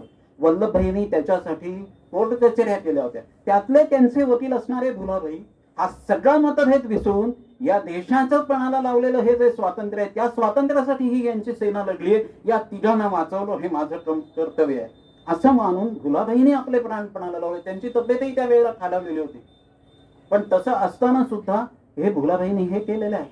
आणि ह्याला कारण काँग्रेसनं ही अशी वकिलांची फौज उभी करण्याचं कारण हे मतपरिवर्तन झालं होतं. त्यांना सुभाषबाबूंची किंमत कळली होती. आझाद हिंद फौजेची रासबिहारी बोसांनी सुरुवातीपासून करून दिलेली तिथली पूर्वतयारी, नंतर सुभाषबाबूंनी केलेली त्यातली मोठी कामगिरी, हे सगळं पटलं होतं म्हणून नव्हे. असफ अली नावाचे काँग्रेसचे एक ज्येष्ठ नेते हे ज्या वेळेला या खटल्याबद्दल देशात एक वेगळं वातावरण निर्माण होतंय, लोकप्रिय झालेत हे तिन्ही वेगवेगळ्या धर्मांचे प्रतिनिधी म्हणून उभे केलेले आरोपी, आणि ह्यांचा आयनेचा लोकप्रियतेचा आलेख असा वर वर वर वर चाललाय, हे आपल्याला होऊ शकणारं आव्हान आहे. हे जेव्हा लक्षात आलं, असफ अलींच्या अहवालात हे स्पष्ट नमूद आहे. त्याच्यानंतर काँग्रेसनं सगळी आयने बद्दलची भूमिका बदलली. एका वेगळ्या अर्थानं हे ऐतिहासिक अपहरण आहे असं आंतरराष्ट्रीय ख्यातीचे इतिहासाचे अभ्यासक म्हणतातच. हे अपहरण आहे. ज्या वेळेला तात्विक विरोध केला, जे आमच्या देशावर चालून आले तर त्यांच्याबरोबर लढायला मी पहिल्यांदा हजर राहीन असं म्हटलं, ते देशातल्या जनतेत लोकप्रिय होत आहेत. पुढे येऊ घातलेल्या निवडणुकीत कदाचित त्यांची प्रतिनिधी मंडळी जी उभी राहतील तीच निवडून आली तर आपल्या हातची सत्ता जाईल, हे जाणवल्यामुळे झालेलं परिवर्तन, हे परिवर्तन खरं नाही, हे अपहरण आहे. आणि असं झाल्यानंतर हे खरं परिवर्तन नाही हे मी ज्या वेळेला आपल्या समोर म्हणतोय त्यावेळेला माझ्याजवळ एक पुरावा आहे. लंडन टाइम्स मध्ये आलेली एक अशी बातमी आहे की डोमिनियन स्टेटसचे पंतप्रधान असणारे पंडित जवाहरलाल नेहरू यांनी संसदेमध्ये, त्यावेळेच्या राष्ट्रीय असेंब्लीमध्ये असं जाहीर केलं की या भारतीय सेनेतले जे लोक आलेत, आझाद हिंद फौजेतले, त्यांना भारतीय सेनेत थारा दिला जाणार नाही, त्यांना पुन्हा घेतलं जाणार नाही. आणि त्याच्यात शब्द असा आहे, ट्रेचरसली. त्यांनी ट्रेचरी केली असं त्याची नेहरूंचं वक्तव्य आहे त्याच्यात उद्धरणात. सुभाषबाबूंच्या प्रेमापोटी त्यांच्या मतपरिवर्तन झाल्यामुळं जे जवाहरलाल असं सांगत होते कोर्टामध्ये की या देशातल्या सगळ्या जनतेवर, जनतेच्या अंतःकरणावर आघात होतील, त्यांना जखमा होती, यांना जर शिक्षा ठोठावली या तिघांना, तर ते आज त्या सगळ्या आझाद हिंद फौजेच्या जवानांना वाड्यावर सोडून द्यायला तयार आहेत. आझाद हिंद फौजेचे सैनिक हे जर त्या तिघांच्याच बरोबरीनंच लढले असतील, त्यांच्याच मार्गदर्शनाखाली लढले असतील, सुभाषबाबूंची प्रेरणा घेऊन त्यांना नेताजी म्हणून त्यांना अभिवादन करून जर लढले असतील, तर त्यांना आपल्या देशाच्या सेनेत सहभागी करून घ्यायला काय हरकत होती? सगळी त्याच्यासारखी रचना करण्यात काय त्यावेळेला हरकत होती? पण याला सगळ्यात आपल्याला आश्चर्य वाटेल, 1931 सालापासून महात्मा गांधींनी असं म्हटलं होतं की आपल्या देशाला स्वातंत्र्य मिळाल्यानंतर सेनेची गरज नाही. आपल्या प्रत्यक्ष स्वातंत्र्य मिळाल्यानंतर जो ब्रिटिश सेनाधिकारी होता त्यानं, लॅनहार्टनं एक वेगळं आपल्याला काय काय करावं लागेल, आपल्या आता फाळणी झाली आहे, फाळणी झाल्यामुळे आपल्या सेनेची सुद्धा विभागणी झालेली आहे. त्यामुळे आपल्याला कोणत्या उपाययोजना कराव्या लागतील याचं एक टिपण घेऊन तो जेव्हा पंतप्रधान म्हणजे हंगामी पंतप्रधान असणाऱ्या जवाहरलालजींना भेटायला गेला तेव्हा त्यांना सांगितलं याची काही गरजच नाही. आपल्याला सीमेवर फक्त पोलीस ठेवले तरी चालतील, आपल्याला काहीही गरज नाही. लष्कराच्या आधुनिकीकरणाची कल्पना पहिल्यांदा फेटाळून लावलेली जवाहरलालजींनी. पुढचं सगळं ऐकून मी आता आपल्या त्यांच्या लष्करी धोरणांविषयी काही बोलू इच्छित नाही. परंतु 1931 सालापासून किंवा एकूणच 1920 साली लोकमान्यांचं निधन झाल्यापासून पुढे ज्या पद्धतीचं राजकारण आपल्याकडे झालं, ज्या पद्धतीची या ठिकाणी कुठेतरी हिंसाचार झाला. 1931 सालीच गांधीजींची भी अशी ही आहे की at the cost of non violence, जर आपल्या देशाला स्वातंत्र्य मिळालं तर त्या तशा देशात मी राहणार नाही. हे मी सांगत नाही, पॅरेललने लिहून ठेवलंय. ही अशी गांधीजींची वक्तव्य आहेत आणि गांधीजींचं धोरणही तेच आहे. जालियनवाला बागेच्या हत्याकांडानंतर जी ब्रिटिश यंत्रणा सुधारणं हे आमचं उद्दिष्ट आहे असं गांधीजी म्हणाले. आणि म्हणून गांधीजींचं ते उदाहरण ब्रिटिश संसदेमध्ये सुद्धा उद्धृत केलं गेलं होतं की नाही बा ह्यानं ज्यांनी अत्याचार केले असं म्हटलंय जनरल डायरला काही शिक्षा झाली पाहिजे असं गांधीजी म्हणत नाहीये. जनरल डायरला शिक्षा होऊ नये कारण आम्हाला असं वाटतंय की डायर पुन्हा जन्माला येऊ नये. डायरला जन्माला घालणारी जी ही ब्रिटिश यंत्रणा आहे ती या ठिकाणी कशी सुधारेल याचा आम्ही प्रयत्न करणार आहोत. केला का गांधीजींनी पुढे प्रयत्न? 1 वर्षात स्वराज्य मिळवायची, 1 कोटी स्वयंसेवक उभारण्याची त्यांची जी काही आश्वासनं होती ती पाळण्यात आली का? पाळली का? ती पाळली नाही. त्यांच्या त्या ह्याच्यात निधी गोळा झाला असेल, व्हॉलंटियर्सला सुरुवातीला अति शिट्टी वाजवून कसे एकमेकांना बोलवायचं याचं सुद्धा आहे. अतिशय नियोजनपूर्वक त्याची जर महात्मा गांधींनी काढलेलं टिपण जर व्यक्त तुम्ही बघितलं तर अतिशय एक वेगळ्या पद्धतीचा असहकाराचा लढा या ठिकाणी उभा राहावा असा त्यांचा प्रयत्न आहे. पण चौरी चौरासारखं प्रकरण घडल्यानंतर त्या सगळ्या ह्याच्यावर पाणी पडलेलं आहे. देशातल्या एका ठिकाणी असा हिंसाचार घडला म्हणून संपूर्ण देशभरात तुम्ही पुकारलेलं असहकाराचं आंदोलन मागे घेऊ नका का महात्माजी असं पदोपदी मोतीलाल नेहरूंसारखे, चित्तरंजन दासांसारखे नेते, त्यावेळेचे काँग्रेसमधले ज्येष्ठ नेते त्यांची विनवणी करत होते. पण त्यांनी नाही हे मागे घेतलं नाही. जसं चौरी चौराच्या प्रकरणात आंदोलन मागे घेतलं नाही, म्हणजे हे सगळं असहकारातलं आंदोलन मागे घेण्याचा निर्णय बदलला नाही, तसंच 31 सालचा आहे. आयर्विनचा जो करार, आयर्विन बरोबर लॉर्ड आयर्विन हा त्यावेळेचा जो विसराव होता त्याच्याबरोबरचा जो काही करार आहे तो करार करताना सर्वसामान्य 60,000 सत्याग्रही तुरुंगात होते. त्यांना सोडवून आणणं हा एकमेव प्रमाण होता. भगतसिंग, राजगुरू, सुखदेव यांच्यासारखे क्रांतिकारक तुरुंगात होते. त्यांना फाशीची शिक्षा झालेली होती. परंतु त्यांचा मार्ग वेगळा आहे, क्रांतीचा मार्ग आहे, हिंसाचाराचा मार्ग आहे, सशस्त्र क्रांती करण्याचा मार्ग आहे. मग तो मला मान्य नाहीये, मग मी त्यांचं समर्थन कसं करीन? एका वेगळ्या अर्थानं जिनांचं बघा, जिनांनी त्याच वेळेला भगतसिंग, राजगुरू, सुखदेव यांच्यावरती भरलेल्या खटल्यात हे क्रांतिकारक तुरुंग राहतायत, फक्त ते कोर्टात यायला तयार होत नाहीये, तर त्यांच्या अनुपस्थितीत सुद्धा त्यांना शिक्षा ठोठावता यावी असा न्यायालयाला अधिकार देणारं एक विधेयक जेव्हा ब्रिटिश सरकारनं राष्ट्रीय असेंब्लीत मांडलं, राष्ट्रीय विधिमंडळात, तेव्हा त्याचा सगळ्यात कडाडून जर विरोध केला असेल आणि ब्रिटिश म्हणजे संसदेमध्ये, तिकडे संसदेमध्ये जी वापरली जातात ती कायद्याची पुस्तकं ती दर्शवून आणि या ठिकाणी तुम्ही जो विसंगत असा व्यवहार करतात त्याच्यावर मी आघात करू इच्छितो असं म्हणून जर त्याचे ब्रिटिश न्याय यंत्रणेचे, ब्रिटिशांच्या न्याय बुद्धीचे जर वाभाडे कोणी काढले असतील तर ते बॅरिस्टर मोहम्मद अली जिनानी काढले आणि थोड्याफार प्रमाणात मोतीलाल नेहरूंनी काढले.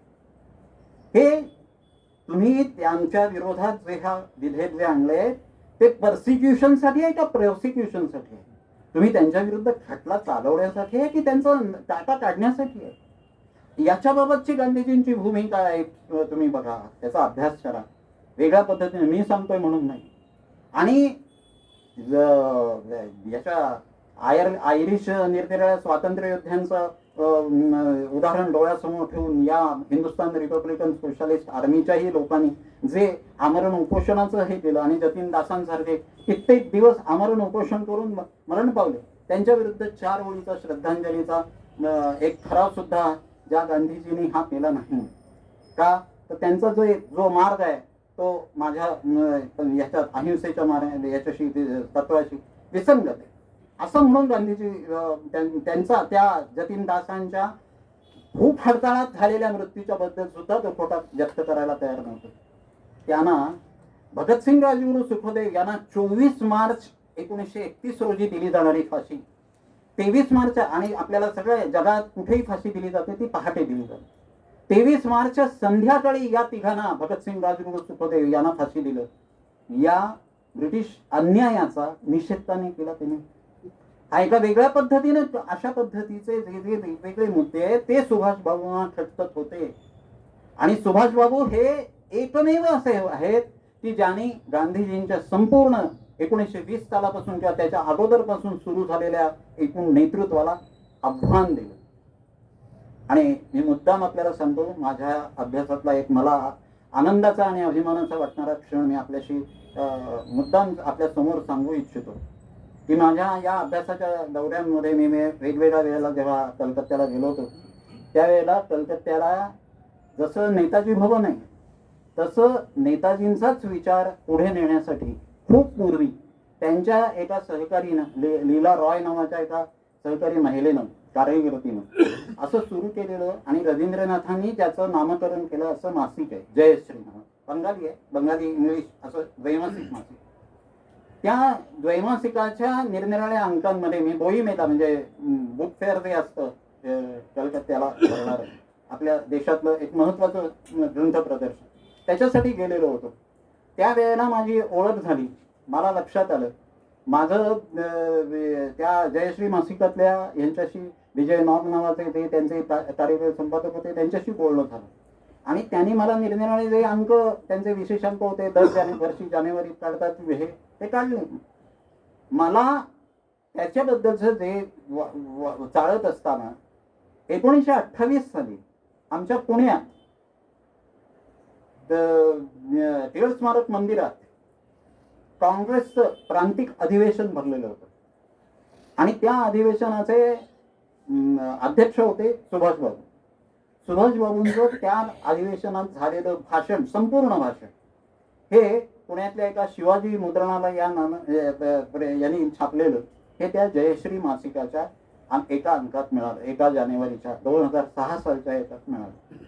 आणि मला आश्चर्य वाटतं आणि आनंदही होतो की त्यात त्यांनी छत्रपती शिवाजी महाराजांचा मार्ग अनुसरल्याशिवाय आपल्याला स्वातंत्र्य मिळवता येणार नाही, शिवाजीचाच मार्ग चोखाळावा लागणार आहे याचं जाहीरपणे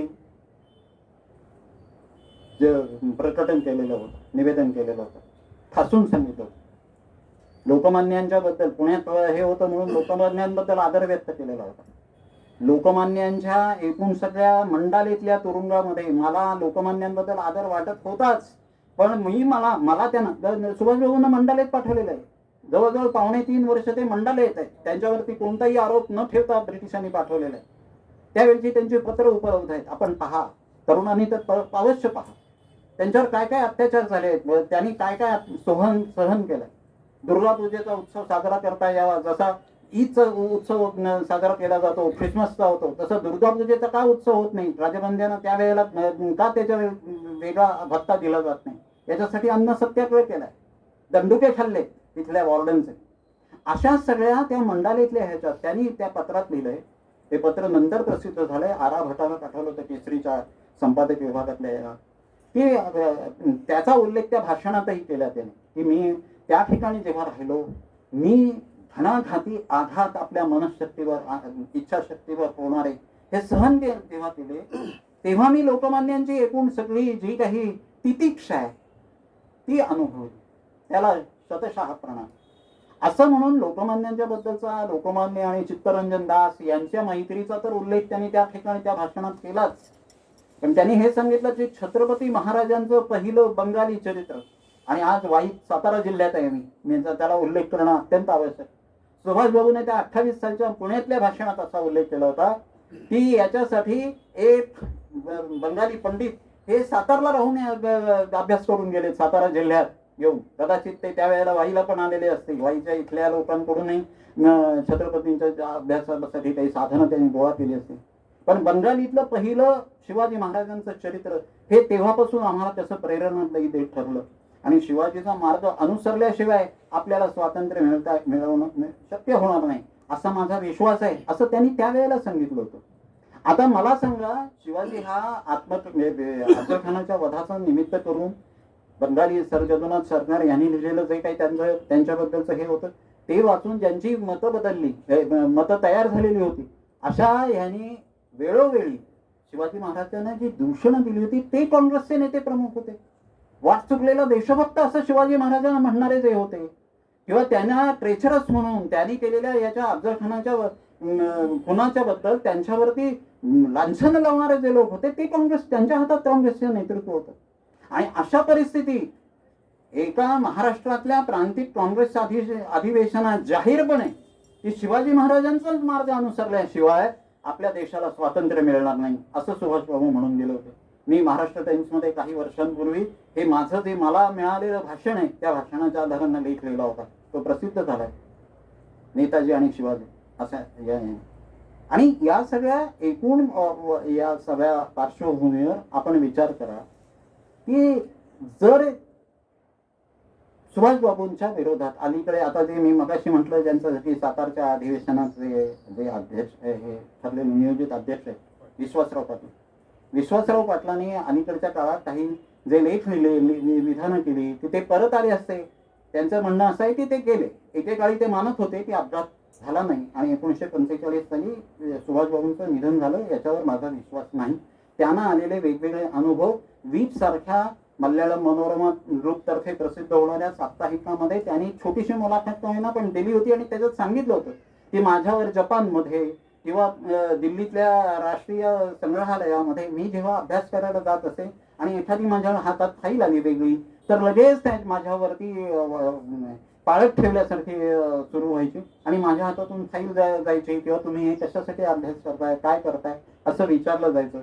त्यांना त्यावेळेपर्यंत 10-12 वर्षापूर्वीपर्यंत असं वाटत नव्हतं की अपघातात ते गेलेत असं. आता ते लिहितात, त्यांना मी त्यांचा प्रतिवाद करणारा लेखही माझा त्यांच्या विरोधातला आणि त्यांच्या म्हणण्याचं खंडन करणारा असा साप्ताहिक सकाळच्या गेल्या वर्षीच्या त्यांच्या याच्यात प्रसिद्ध झालेला आहे. ऐतिहासिक सत्य म्हणून आपण आता मान्य करूया असं त्यांनी सुरुवातीला लिहिलं आणि कपोल कल्पितापेक्षाही वेगळं असतं असं विचित्र सत्य मांडण्याचा मी प्रयत्न केला. कारण याच्यात लक्षात घ्या आणि याच्याबाबत आपल्या एकेकाळच्या पंतप्रधानांची भूमिका किती संशयास्पद हे लक्षात घ्या. आज अहमदाबादचा विमान अपघात झालाय तर त्या विमान अपघातातल्या ह्याच्यासाठी किती आपण तळमळतो. तिथल्या वैमानिकांचा त्यांच्यावर दोषारोप झाला तर आपल्याकडे वर्तमानपत्रातून कसे लेख येतात. ज्या वेळेला मी आपल्याशी पुढे बोलणार आहे आणि आपल्याशी संदर्भात येईल आपल्या मनातला प्रश्न म्हणून आपण विचाराल मला की असे गुमनामी बाबत कसे प्रकट का झाले नाही, ते हे का झाले नाही. आपण आपली कर्तव्य पार पाडली होती का, त्यांच्या संदर्भातली ही कागदपत्र जी आपली कर्तव्य होती ती आपण पार पाडली आहेत का याचा आधी आपण अंतर्मुखून विचार करणं गरजेचं आहे. अपराधबोध, प्रचंड अपराधबोध आपल्या अंतःकरणात जमा झाल्याशिवाय राहणार नाही याची मला खात्री आहे. 1945 साली जर ते त्यांचं विमान अपघातात निधन झालं तर त्याबद्दलची चौकशी जवाहरलाल नेहरूंनी तेव्हा करायला सुरुवात हवी होती. 1956 साली याबद्दल आपल्याला काही वाटत नाही. 11 वर्ष शहानवाज खान त्यांच्याच आयएनएच्याच याच्यातल्या एका लष्करी अधिकाऱ्याच्या अध्यक्षतेखाली 3 जणांची जी समिती नेमली ती 56 साली नेमली.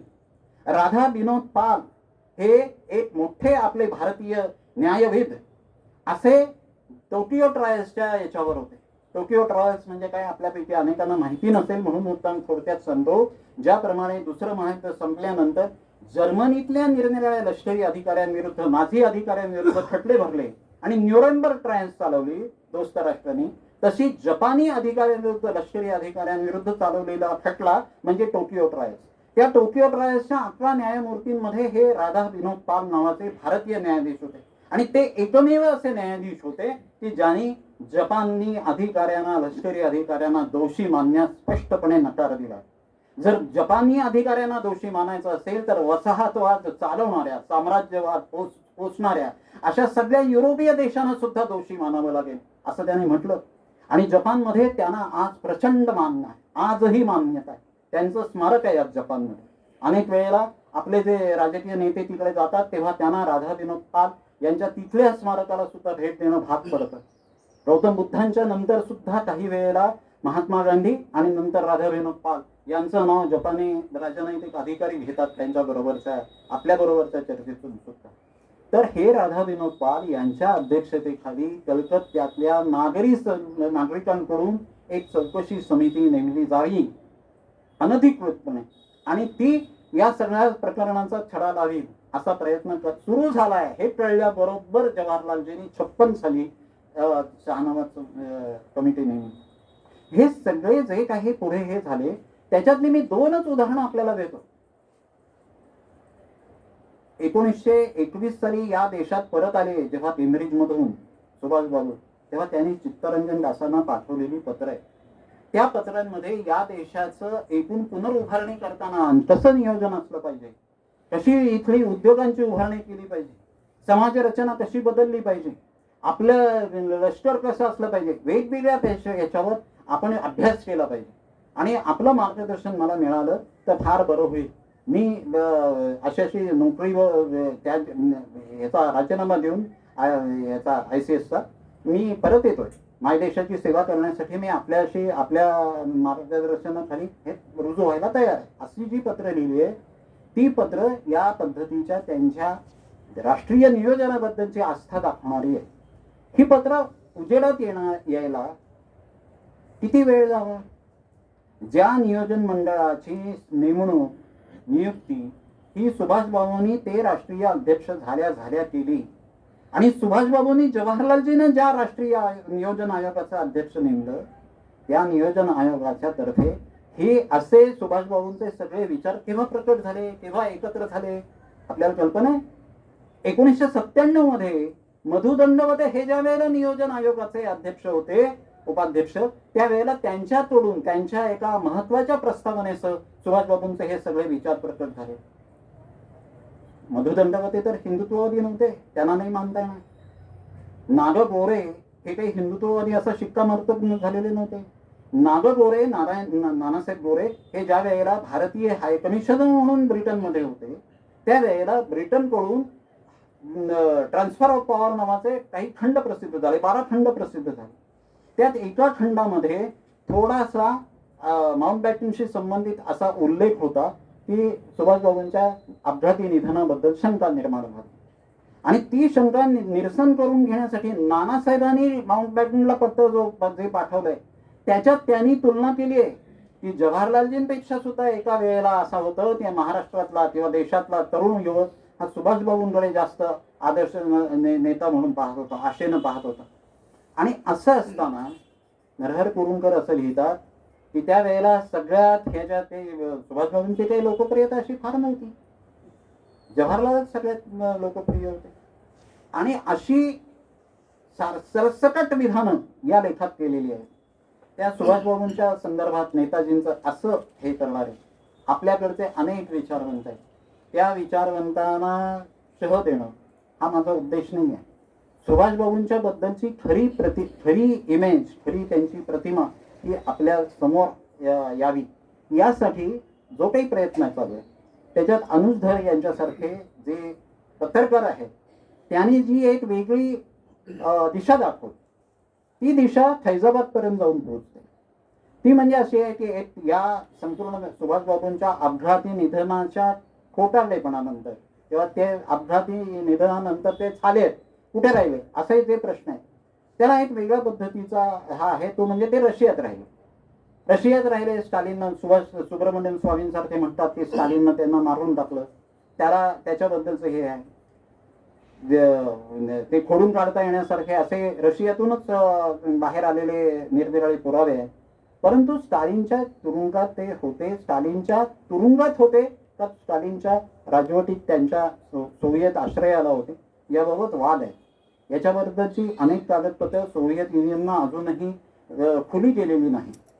पण ही खुली केलेली नाहीत असं एका बाजूला जर जेव्हा म्हणता येतं तेव्हा पूरबी रॉय यांच्यासारखे कलकत्त्याचे हे आहेत, त्या कलकत्त्याच्या रॉयल एशियाटिक आपल्या कलकत्त्याच्या एशियाटिक सोसायटीचा एक सदस्य त्या काही वर्षांपूर्वी ज्या वेळेला रशियात गेल्या दोन देशांमधले सांस्कृतिक संबंध हे व्हावेत, परस्पर संबंध वाढावेत म्हणून जो करार असतो त्या कराराअंतर्गत हे एक शिष्टमंडळ कलकत्त्याच्या एशियाई सोसायटीचं तिकडे गेलं.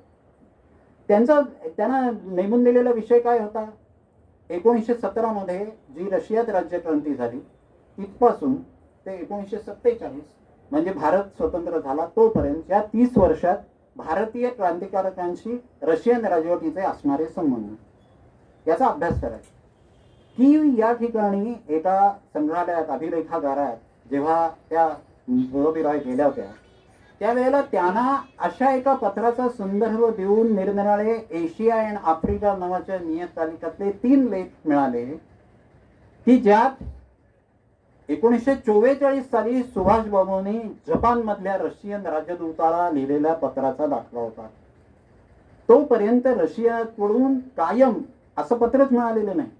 याकोब मलिक नावाचा जो तिथला राजदूत होता जपानमधला रशियाचा राजदूत त्याला सुभाष बाबूंनी 45 साली जपानचा पराभव झाल्याच्या अगोदर त्यांना पूर्वदृष्टी असल्यामुळे रशियाची मदत घेण्याची वेळ आली तर आपला आधीपासून संपर्क असावा म्हणून जी त्यांनी काही पत्रात मांडणी केली होती आणि रशिया हा क्रांतिकारकांना कायमच मदत देणार आहे असं म्हणून जी काही रशियाची ही केलेली होती एका वेगळ्या पद्धतीनं आपल्याला मदत मिळावी यासाठी रचना, ते पत्र आम्हाला मिळालेलंच नाही, याकोब मलिककडे आलेलंच नाही असं रशियन वारंवार म्हणत आले.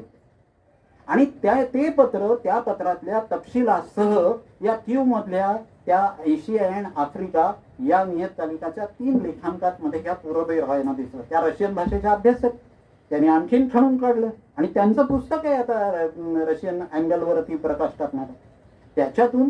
आणि पुढे अनुज यांनी गुमनामी बाबा यांच्या संदर्भात जी काही शोधपत्रिका केली त्याची सुरुवात अशी झाली. आज आपल्याला जो गुमनामी बाबा म्हटल्यानंतर जो फोटो दिसतो तो खऱ्या अर्थानं अस्तित्वात असलेल्या आणि 1985च्या सप्टेंबरच्या 17 तारखेला ज्यांचं निधन झालं अशा व्यक्तीचा फोटो नाही आहे. त्या व्यक्तीचा फोटो तशा अर्थानं उपलब्धही नाही आहे.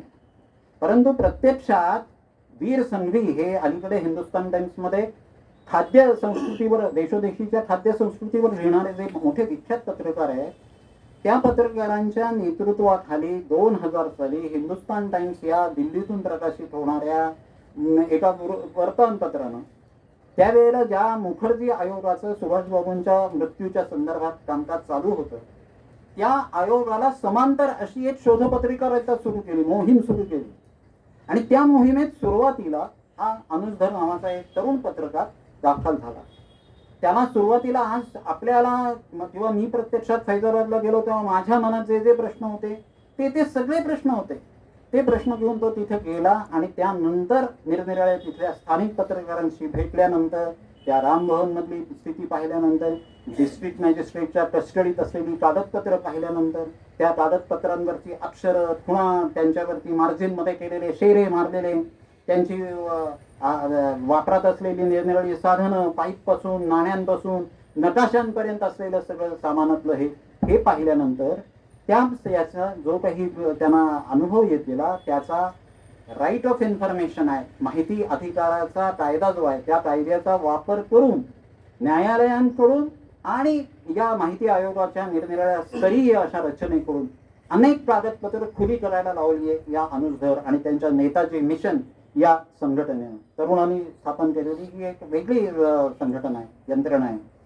आणि त्यांनी ही जे काही यंत्रणा स्थापन केली त्याच्याबद्दल विश्वास पाटलांचाही ह्या नाही आणि आपले सुरेश द्वादशी स्वरांसारखे मराठीतले ज्येष्ठ पत्रकार याच्याबद्दल वारेमाप साधना साप्ताहिकातून नेताजींवरती लेख लिहिताना नेताजींचं आणि महात्माजी त्यांचे टीकाकार अशी त्यांची लेखमाला आहे. त्याचं पुस्तकही प्रसिद्ध झालंय, साधनातर्फेच प्रकाशित झालंय. त्याच्यात चक्क खोटी विधानं करतात. आता मी हा सुरेश द्वादशी वारांवर करतोय जो आरोप तो आपण लक्षात 2013 मध्ये अलाहाबाद हायकोर्टाच्या 2 न्यायमूर्तींच्या खंडपीठानं असं जाहीर केलं की ही जी काही या ठिकाणी फैजाबादच्या डिस्ट्रिक्ट मॅजिस्ट्रेटच्या ताब्यात जी सगळी कागदपत्र आहेत त्या कागदपत्रांचा मुखर्जी आयोगाकडे काही अंश गेलेला आहे पूर्वीच पाठवण्यात आलेला आहे, त्यांनी मागवल्यामुळे तो परत मागवण्यात यावा. हा सुभाषबाबूंचाच आहे का नाही याचा शोध घेणं गरजेचं आहे. परंतु तो जरी नसला, समजा सुभाषबाबूंचा नसला, तरी हा जो काही भाग इथे ऐवज आहे तो फार मोठा ऐतिहासिक राष्ट्रीय ऐवज आहे. त्याचं जतन केलं जावं. आणि हे जे कोणी निधन पावले इथे 1985 साली, त्यांची आयडेंटिटी निश्चित करण्यासाठी एक आयोग नेमला जावा, असा अहवाल, असा आदेश हा 2013 मध्ये अलाहाबादच्या उच्च न्यायालयाने दिलाय. संपूर्ण सुभाषबाबूंचा जर तुम्ही अभ्यास केलात तर भारतीय न्यायालयाने अनेक वेळेला महत्वाची जबाबदारी पार पाडलेली आहे आणि ती आपल्याकडे कुठेही आपण लक्षात घेत नाही, त्याच्याकडे दुर्लक्ष झालेलं आहे आजकाल. हे जे 2 न्यायमूर्तींनी दिलेल्या, त्यांच्या खंडपीठानं दिलेला निकाल आहे, त्या निकालाची अंमलबजावणी कोणी केली आहे? अखिलेश सरकारनं 2016 साली हा आयोग नेमला, जो विष्णू सहाय आयोग म्हणून ओळखला जातो. आणि प्रत्यक्षात सुरेश वादशिवारांनी असं केलंय की 14 सालानंतरचे केंद्रीय स्तरावर आले, म्हणजे नरेंद्र मोदी, त्या नरेंद्र मोदींचा गांधी नेहरूंबद्दल असलेला द्वेष व्यक्त करण्यासाठी हा आयोग नेमला, असं लिहिलंय त्यांनी. आणि प्रत्यक्षात हे 13 साली अलाहाबादच्या हायकोर्टाने दिलेला आदेश आहे आणि त्या आदेशाचं पालन करीत आयोग नेमलाय तो अखिलेश सरकारने, म्हणजे समाजवादी पक्षाच्या उत्तर प्रदेशमधल्या सरकारनं नेमलेला आहे. पण असं चालतं? ते दुसऱ्या पुस्तक रूपानं प्रसिद्ध होतं तेव्हाही चालतं, त्याच्यात सुधारणा केली जात नाही. हा दोष खोटारडा आहे असं कोणी म्हटलेलं असतं, मी माझ्यासारख्या यांनी लिहिलेलं असतं, त्याची दखलच घेतली जात नाही.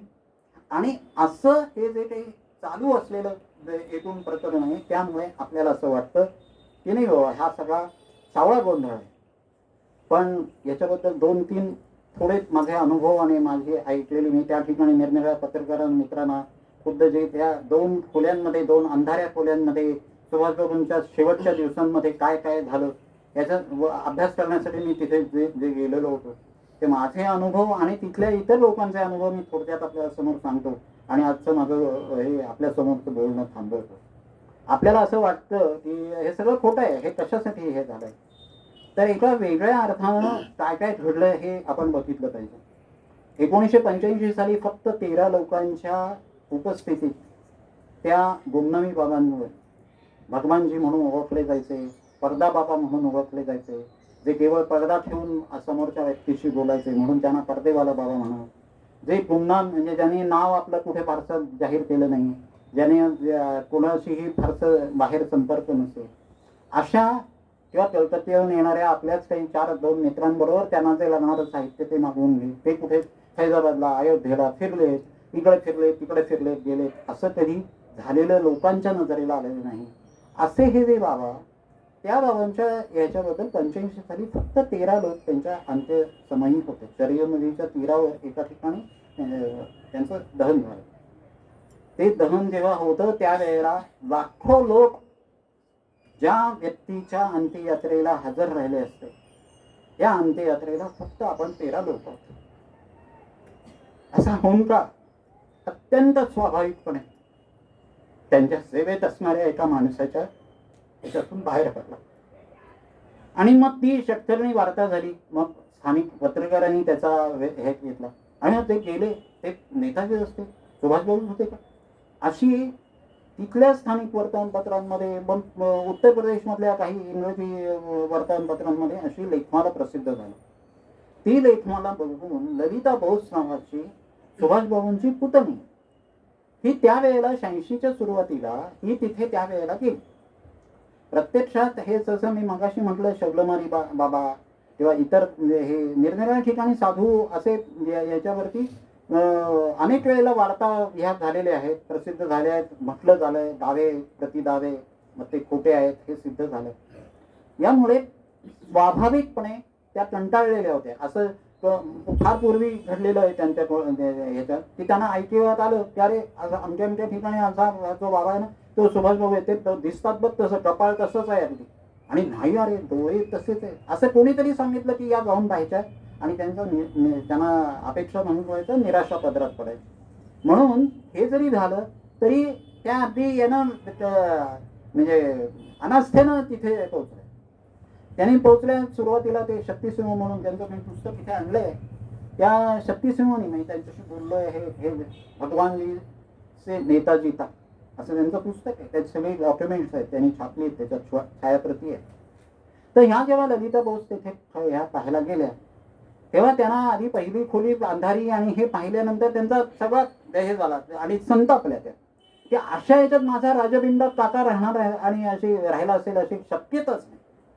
आणि माझी स्वतःची भूमिका तशी होती, मी जेव्हा पाहायला गेलो प्रत्यक्षात माझी त्या ठिकाणच्या एका राजा हे राम मनोहर लोहिया विश्वविद्यापीठ तिथे आहे फैजाबादमध्ये, त्यांच्या कुलगुरूंच्या सहकार्यानं मी यांच्याकडे पोहोचलो होतो आणि त्यांनी सांगितलं होतं की असे महाराष्ट्रातून एक पत्रकार आहे, सुभाषबाबूंचा अभ्यास करतात, तुम्हाला भेटायचं. त्यांनी सांगितलं होतं हे या घेऊन अर्धा तास. अनेक ठिकाणचे असे लोक भेटायला जातात तसे ते मला म्हणाले होते या तुम्ही अर्धा तास. प्रत्यक्षात मी गृहपाठ करून गेलो होतो.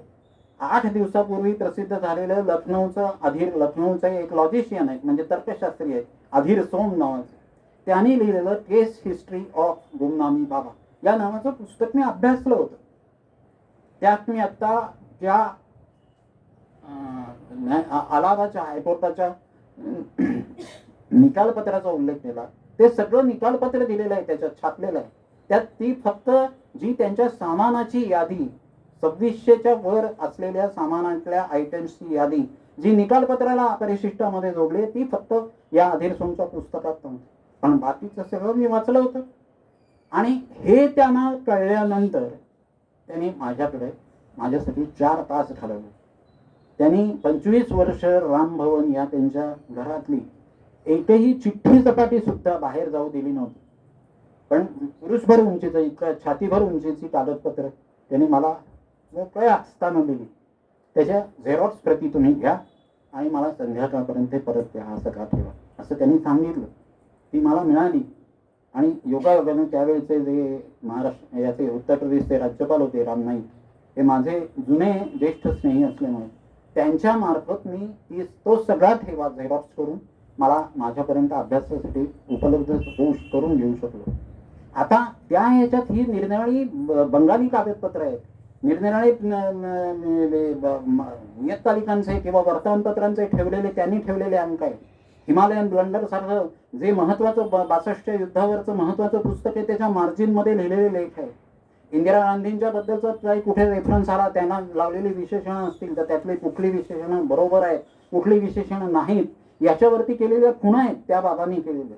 अशा सगळ्या यांचा उपयोग केल्यानंतर मला असं वाटायला लागलं की ते गुमनामी बाबा हे खरोखरच हे होते, सुभाषबाबू होते.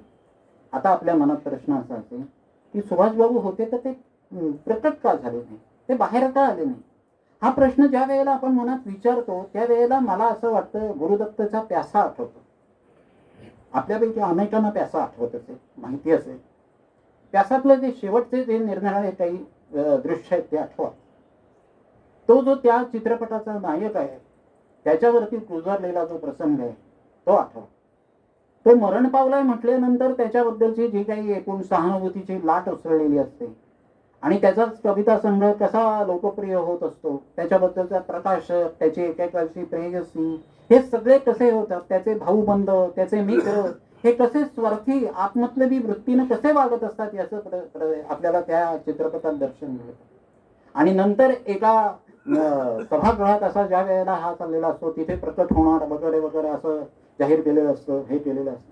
त्यावेळेला त्या सभागृहाच्या एका मागच्या दारात उभा राहून मग त्याची हिंदी सुरू होते आणि ये दुनिया में भी जाए तो क्या है असं गाणं आहे त्याच्यातलं. साहिरने लिहिलेली, साहिरची रचना आहे. तुम्ही बघा, अहो ज्या बंगालवर त्यांचं प्राणप्रिय असा प्रांत, त्याची झालेली फाळणी, ज्या डाक्यामधून अनुशीलन समितीसारखी क्रांतिकारकांची एक संघटना स्वाधीन भारत सारखं नियतकालिक चालवत होती, ते डाक्का आपल्याला परक झालं होतं. मेमेन सिंग किंवा याच्यासारखी कोमिल्ला, सिलेट याच्यासारखी जी ती क्रांतिकारकांचे तळ होते पूर्व बंगालमधले, हे आपण एका विशिष्ट नौखालीतल्या किंवा कलकत्त्यातल्या अत्याचाराला घाबरून त्याच्यानंतर निर्माण झालेल्या दहशतीचा प्रभावात एका होईना पण आपण देऊन टाकले होते त्यावेळेच्या आपल्या राष्ट्रीय नेतृत्वानं. पूर्व पाकिस्तान तयार झालं होतं. आणि एवढंच नव्हे तर वेगळ्या पद्धतीनं सुभाषबाबूंच्या, मी आपल्याला जाता जाता तोच मुद्दा प्रसंग आपल्याला सांगणार आहे. म्हणजे आपण विचार करा, 1940 साली या सुभाषबाबूंनी देश सोडून जाताना, जसं आपल्याला हे माहिती आहे की सावरकरांना भेटायला आले होते, जिनांना भेटायला आले होते, दोघांकडूनही त्यांना पुरेसा प्रतिसाद मिळाला नव्हता. सावरकरांच्या भेटीत काही वेगळं नाट्य घडलं होतं, परंतु त्याच्यानंतर त्यांनी देश सोडून जायचा प्रयत्न केला आणि ते कलकत्त्याला निघून गेले, असं आपल्याला सर्वसाधारण चरित्रांमधून माहिती आहे. याच्यातले 2 मुद्दे मी आपल्याला ठेवू इच्छितो, 2 महान नेत्यांशी त्यांची झालेली चर्चा. सावरकरांबद्दल असं नेहमी म्हटलं जातं की सावरकरांनी त्यांना प्रेरणा दिली. सावरकरांनी प्रेरणा दिली याबद्दल मला मुळीच असं वाटत नाही. असा माझा जो निष्कर्ष आहे तो आपल्याला कदाचित धक्कादायक वाटेल. सावरकर हे मला एका वेगळ्या पद्धतीनं आजोबांसारखे आहेत. माझे स्वतःचे वडील हे सावरकरांबरोबर रत्नागिरी पर्वात त्यांच्याबरोबर 12 वर्ष राहिलेले होते. माझ्या वयात, तरुण वयात जे सगळे माझ्यावर क्रांतिकारक असे जे संस्कार झाले ते सावरकरांचेच झाले. परंतु सावरकरांनीच एकदा, मी त्यांना अगदी लहान असताना जेव्हा भेटलो तेव्हा विचार करायला, प्रश्न विचारायला सांगितलं होतं. आणि मी जेव्हा सावरकरांच्या नेतृत्वाबद्दल विचार करतो तेव्हा मला असं वाटतं की सावरकरांनी नेताजींना प्रेरणा दिली असं जे म्हटलं जातं त्याच्यावर आपण विश्वास विसंबून ठेवू नये. सावरकरांच्या बरोबरची जी काही चर्चा आहे नेताजींची, ती तुम्ही त्याची जशी गांधीजींबरोबरच्या याच्याबद्दलची मी चिकित्सा केली, तशीच चिकित्सा मी केल्यानंतर मला असं जाणवतं की नाही, सावरकरांनी, सुभाषबाबूंना काही प्रेरणा सावरकरांनी दिली असती तर सावरकरांनी म्हटलं होतं त्या सगळ्या याच्यात बाळाराव सावरकरांनी किंवा इतरांनी काढलेल्या पुस्तकांमध्ये त्या भेटीचा जो वृत्तांत आहे तो बघा. रासबिहारी बोसांचा दाखला दिला. रासबिहारी बोस होते त्यावेळेला जपानमध्ये. म्हणजे जायचंच असतं, सुभाषबाबूंना फक्त सावरकरांनी प्रेरणा दिली आणि म्हणून ते जपानला, हे जर्मनीत गेले, परदेशात गेले आणि त्यांनी तिकडे लढा उभारला, असं जर असतं तर ते पहिल्यांदा जपानलाच गेले असते ना. रासबिहारींची त्यांनी पत्र दाखवलं, मला असं आलंय तसं आलंय. रासबिहारी बोस हेही बंगाली, सुभाषबाबू हेही बंगाली. अनुशीलन समितीच्या किंवा बंगाली क्रांतिकारकांच्या श्री संघ या संघटनेचं संपूर्ण काम करणारे आणि त्यांच्याशी असंख्य क्रांतिकारकांशी संबंध असलेले, गुमनामी बाबा झाल्यानंतरही त्रैलोक्यनाथ चक्रवर्तींसारख्या पूर्व बंगालमधल्या, पूर्व पाकिस्तानमधल्या क्रांतिकारकांशी ज्यांचे संबंध होते असे सुभाषबाबू लहान वयापासून क्रांतिकारकांशी संबंधित आहेत. त्यांना क्रांतिकार्याची प्रेरणा सावरकरांच्याकडून घेण्याची मुळीच गरज नाही. ज्या 28 सालच्या काँग्रेसच्या अधिवेशनामध्ये मोतीलाल नेहरू अध्यक्ष होते त्या ठिकाणी संपूर्ण लष्करी गणवेशात एक काँग्रेसचं याचं स्वयंसेवकांचं दल उभारणं, त्यांच्याकडून परेड सारखं करून घेणं, घोड्यावर असलेला सुभाषबाबूंचा फोटो पहा तुम्ही त्यावेळेचा. 28 सालच्या मोतीलाल नेहरूंच्या कलकत्ता अधिवेशनाच्या वेळेला त्यांना मानवंदना दिली आहे ती लष्करी गणवेशातल्या सुभाषबाबूंनी. त्यावेळीपासून, आणि तेव्हा एवढंच नव्हे तर रिबेनट्रॉप सारख्या जर्मन परराष्ट्र मंत्र्याला 1935 साली त्यांनी प्रश्न विचारला होता की दुसरं महायुद्ध तुम्ही केव्हा सुरू करणार आहात. त्यांना आंतरराष्ट्रीय राजकारणाची असलेली ही जाण आणि जर्मनीच्या दृष्टीनं, आणि याच्यात एमिली श्लेनकेल सारखी त्यांची पत्नी, ही एक अत्यंत नाजूक धागा हा जर्मनीकडे जाण्याचा. मी जेव्हा जशी इतर नेत्यांची चिकित्सा करतो तशी जेव्हा सुभाषबाबूंची करतो तेव्हा त्यांनी त्यावेळेला जर्मनीला जायचा निर्णय न घेता जर जपानकडे त्यावेळेला ते गेले असते तर पुढचं सगळं आयएनएचं जे चित्र आहे, जे पराभवाकडे हळूहळू सरकत गेलं, 44 नंतर दिसायला लागला की आपल्याला उद्दिष्ट गाठता येणार, तसं झालं नसतं असं मला वाटतं त्याचा लष्करी अंगाने अभ्यास केल्यानंतर. परंतु प्रत्यक्षात त्यावेळेला एक मोहाचं आमंत्रण देणारं तिकडे पात्र होतं ना. आणि शिशिर बोस यांनी नेताजी भवन तर्फे प्रसिद्ध केलेल्या पत्रांमध्ये याचे दाखले आहेत. कोणी असा दावा केलेला नाही, परंतु त्यांनी त्यावेळेला जेव्हा गांधीजींच्या विरोधात जाऊन निवडणूक लढवली त्यावेळेला त्यांनी एमिलीला पत्र लिहिलं की मला विजय मिळू नये असं वाटतं काही वेळेला, की मी जर जबाबदारी माझ्यावर येऊन पडली तर मी इथे अडकून पडेन, मला तिकडे येता येणार नाही. आणि ही वाक्य फक्त जर्मन भाषेत आहे. त्या पत्रांमध्ये जर्मन भाषेत लेखक त्या वाक्यांचा अनुवाद करून मी जेव्हा काढून पाहिलं आणि एमिलीच्या बरोबरच्या त्यांच्या याच्यात त्यांनी काय वाचलं पाहिजे, किंवा अभ्यास कसा केला पाहिजे याबद्दलच्या सूचना देणाऱ्या नेताजींची जी वाक्य आहेत ती सगळी जर्मनमध्ये आहेत. आणि हे जे त्यांच्या बरोबरचे हे भावनिक संबंध सुद्धा त्यांना जर्मनीकडे खेचून घेत होते.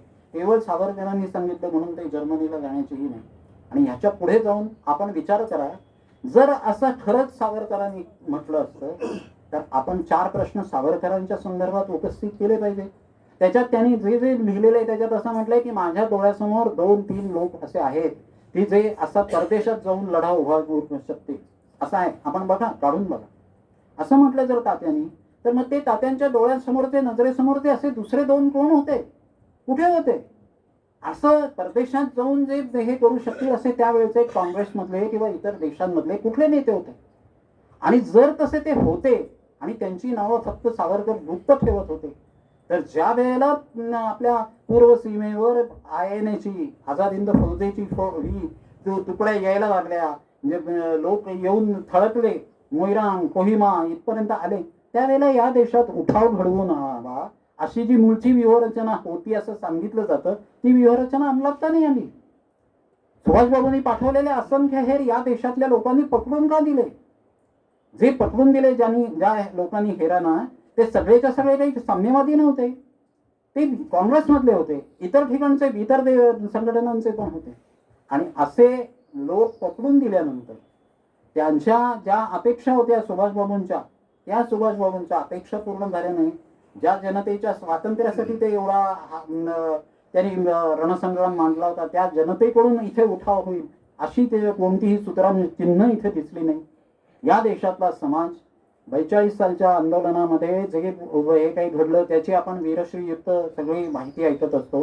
त्यावेळेचे काँग्रेसचे ठराव बघा, त्यावेळेचे त्यांनीच सांगितलेले, खुद्द गांधीजींनी, जवाहरलालजींनी असं सांगितलं की या ठिकाणी आणि जरी हे केलं, तुम्ही जाऊन यायचं, म्हणजे तुम्ही जायचं परंतु सैन्य तुमचं इथेच राहणार. जपानी लोक जर आमच्यावर हल्ला करून आले तर आमचं रक्षण कोण करणार? हाच तर मुद्दा होता. आपल्या देशातल्या, आपल्या समाजातल्या, आपल्या संपूर्ण समाजातल्या विविध घटकांमधल्या स्वाभिमानाला चेतवणं हे गरजेचं आहे. स्वातंत्र्य म्हणजे काय? आपल्या या देशात 1940 साली जेव्हा वर्ध्याच्या आश्रमात गांधीजींना जाऊन भेटले सुभाषबाबू, तेव्हा त्यांनी असं सांगितलं होतं, गांधीजी आपणच असं म्हणाला होता की आम्ही नुसते थुंकलो भारतीय सगळे एकत्र येऊन, तरी ब्रिटिश साम्राज्य त्याच्यातून वाहून जाईल. आणि असहकाराची कल्पना आपणच मांडली होती. मग आपण संपूर्ण असहकाराचं आंदोलन आता उभारू या. टोटल डिसओबिडियन्स ही संपूर्ण योजना आपण आज समजून घेणं गरजेचं आहे. टोटल डिसओबिडियन्स याच्यात सुभाषबाबू काय सुचवत होते? आपल्या देशावर जेव्हा राज्य करत होते ब्रिटिश, तेव्हा सगळेच्या सगळे इथले अधिकारी, इथले पोलीस, इथले सैनिक सगळेच्या सगळे काही ब्रिटनमधून आलेले नव्हते, भारतीय सैनिकच होते ना, भारतीय पोलीसच होते. त्यामुळे सुभाषबाबूंनी सुचवलेली योजना अशी होती की इथे होतं असं, ती निदर्शनं केली जातात तेव्हा त्या भारतीय लोकांवर लाठी हल्ला करायला, अश्रुधुराची नळकांडी फोडायला, वेळ प्रसंगी गोळीबार करायला पुढे जे येतात ते भारतीयच असतात. त्या भारतीयांना हा आपला आपण जो करतोय तो अन्याय आहे आपल्याच देशबांधवांवरचा, याची जाणीव करून दिली पाहिजे. ही जागृती त्यांच्या मनात आली पाहिजे, निर्माण झाली पाहिजे. आणि ही करण्यासाठी आत्ताची वेळ ही फार मोठी सुवर्ण संधी आहे. ब्रिटिश लोक स्वतःचं संरक्षण करण्याच्या याच्यात गुंतलेत. 1940 सालची ब्रिटनची स्थिती लक्षात आणा, डोळ्यासमोर आणा. ते त्यांच्या आत्मसंरक्षणात गुंतलेले होते, त्यांना इकडे लष्करी कुमक पाठवणं शक्य नव्हतं. त्यामुळे या ठिकाणी इथे आपण अशी ही उभारू. ब्रिटिश यांना अधिकाऱ्यांनी आदेश दिला तर भारतीय पोलीस तो आदेश पाळणार नाही. भारतीय पोलिसांनी आदेश पाळला नाही की जे काही अराजकासारखी स्थिती होईल, त्या अराजकाच्या स्थितीचा वार मात करण्यासाठी होईल काय, भारतीय पोस्ट आणि टेलिग्राफ खात्यातल्या कर्मचाऱ्यांना सांगितलं जाईल टक करून की तुम्ही कुमक पाठवा. त्याच कर्मचाऱ्यांनी सुद्धा अशा पद्धतीचं हे करू नये, त्यांनी हे असहकार पुकारावा. मग जर कुठे छुटपुट हिंसा झाली आपल्या भारतीय सैनिकांची, ब्रिटिश सैनिकांची किंवा युरोपियन सैनिकांची, तर हरकत नाही. अशा पद्धतीची रूपरेषा ही टोटल डिसओबिडियन्सच्या आंदोलनात होती. परंतु वर्ध्याच्या आश्रमात भेटायला गेल्यानंतर गांधीजींनी सुभाषबाबूंना हे पूर्णपणे असं आंदोलन हे करणं अनैतिक आहे असं म्हणून ती त्यांची विनंती ही धुडकावून लावली. सुभाषबाबूंनी विनवणी केली की मी ह्या सगळ्या अशा प्रकारच्या आंदोलनाचा जो काही पूर्वतयारीचा भार आहे तो उचलतो, मी देशात दौरे करीन, मी सगळे करीन, फक्त आपला आशीर्वाद द्या. मी कसा आशीर्वाद देऊ, मला हे जर पटत नाही तर. अशा पद्धतीनं आणि अशा वेळा पुढे पण येणार आहेत असं सांगून आणि हे आपल्याला वेगवेगळ्या पद्धतीनं इन फ्रीडम एक्सप्रेस नावाचे इंडियन एक्सप्रेसचे माजी संपादक होते NC जोग, यांच्या नेताजींच्या चरित्रात मी आपल्याला सांगतो, ही सगळी ओळ न ओळ शब्द आपल्याला मिळेल. मी काही एक वेगळा काल्पनिक प्रसंग सांगतो याचं नाही. आणि अशा पद्धतीनं आपल्या ब्रिटिशांच्या इथली सत्ता ही अडचणीत सापडलेली असताना आपण स्वातंत्र्य मिळवलं पाहिजे यासाठी धडपड करणारे सुभाषबाबू, त्यांना सगळा आपला खंडित झालेला हिंदुस्थान पाहायची संधी जर ही मिळाली, वेळ आली, त्यांच्यावर पाळी आली असेल, तर त्यांना हे असंच वाटत नसेल, ये दुनिया मिल भी जाए तो क्या है. आणि अशा पद्धतीच्या या त्यांची तब्येत कशी होती. आपल्यापैकी किती लोकांनी प्रत्यक्ष रणांगणावर हे केलं त्या वेळेला, त्या काळात ते लढले आहेत ना, ते तिकडे जाऊन लढले. वॉर फटीक म्हणून नावाची काही चीज असते की नाही. सुभाषबाबूंचा विचार करताना आपण कधी ते का बाहेर का नाही आले हा प्रश्न विचारताना ते दमले होते का, त्यांची तब्येत कशी होती, त्यांना काही व्याधी जडल्या होत्या का, ते हे कधी आपल्या मनात विचारच येत नाही. आपण नेताजींचे गुणगान करत नेताजी जय हिंद अमुक तमुक असं म्हणतो, परंतु नेताजींच्या संदर्भात हा अगदी सर्वसामान्य ह्याच्यातला विचार सुद्धा आपण केला पाहिजे असं मला वाटतं. आणि ते जर केलं तर लक्षात येईल की तिबेटच्या मार्गे रशियातून निघाल्यानंतर ते जेव्हा आले, उत्तर भारतात आले, निरनिराळ्या ठिकाणी राहिले उत्तर प्रदेशमध्ये, आणि नंतर 1.5-2 वर्ष शेवटची त्यांनी या फैजाबाद अयोध्येत मध्ये काढली. त्यावेळेला ते अतिशय विकलांग स्थितीत होते. एकदा न्हाणीघरात पडले पण होते. त्यांची शुश्रूषा करणारी त्यांच्या आईसारखी ती ही होती, ते त्याला आईसारखंच मानत. त्या महिलेनं त्यांचं शेवटचं सगळी सेवा शुश्रूषा केलेली आहे. आणि त्या सेवा शुश्रूषेच्या अशा स्थितीत ते त्यांनी बाहेर येऊन प्रकट होऊन देशाचं काम करायला हवं होतं, का नाही आले बाहेर, असा आपण विचारतो. याचा अपराध बोध माझ्या मनात तर खूप चलतो. मी आपल्याशी मुद्दाम मोकळेपणानं हे बोललो आहे. आपण विचार करा, आपण आपल्या पहिल्या पंतप्रधानांना असं म्हणू शकलो नाही की तुम्ही याच्याबद्दल केलं पाहिजे, हे करा, हे सुभाषबाबूंच्या. आणि म्हणूनच अस्थि नाही आणत ना आपण. आपल्याला विश्वास नाही आपल्या सरकारला. आपल्या सरकारला विश्वास असता तर रेणकोजी टेम्पलमध्ये ठेवलेल्या सुभाषबाबूंच्या तथाकथित अस्थी इकडे आल्या असत्या, नाही आलेल्या. इतरांच्या अनेक लोकांच्या आपल्या देशभक्तांच्या राष्ट्रभक्तांच्या अस्थी शेवटचे अवशेष हे आपण आणलेत भारतात. कित्येक वर्ष गेल्यानंतर उधमसिंगांचे आले, मदनलाल धिंगरांचे आले, तसं का नाही आणले सुभाषबाबूंचे. आणि याच्यासाठी प्रयत्न केल्यानंतर माजी राष्ट्रपती प्रणव मुखर्जी हे जेव्हा परराष्ट्र मंत्री होते तेव्हा गेलेले आहेत एमिली श्लेनकेलच्या ह्याच्यात. आणि त्या एमिली श्लेनकेलनं त्यावेळेला असं स्पष्टपणे सांगितलेलं आहे की मी अशा कोणत्याही कागदपत्रावर स्वाक्षरी देणार नाही. माझा विश्वास नाही आहे की त्या अपघातात ते गेले म्हणून.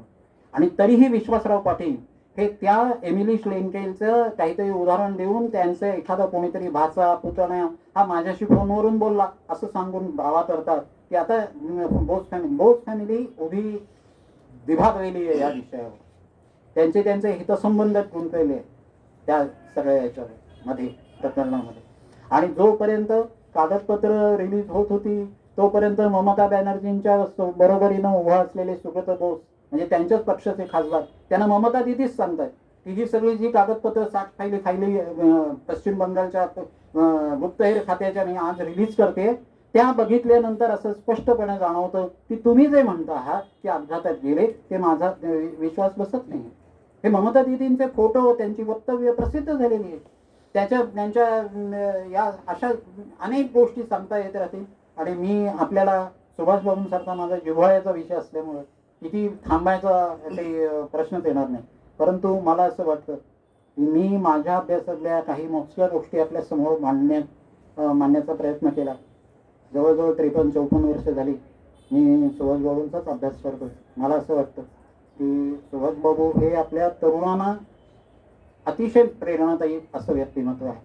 ते आज या ठिकाणी जर मी जे मगाशी पुस्तक दाखवलं ते अगदी अतिशय छोटं आहे. कुठेही आपल्या या विद्यार्थ्यांनी अवश्य वाचावं, इतरांनीही वाचावं.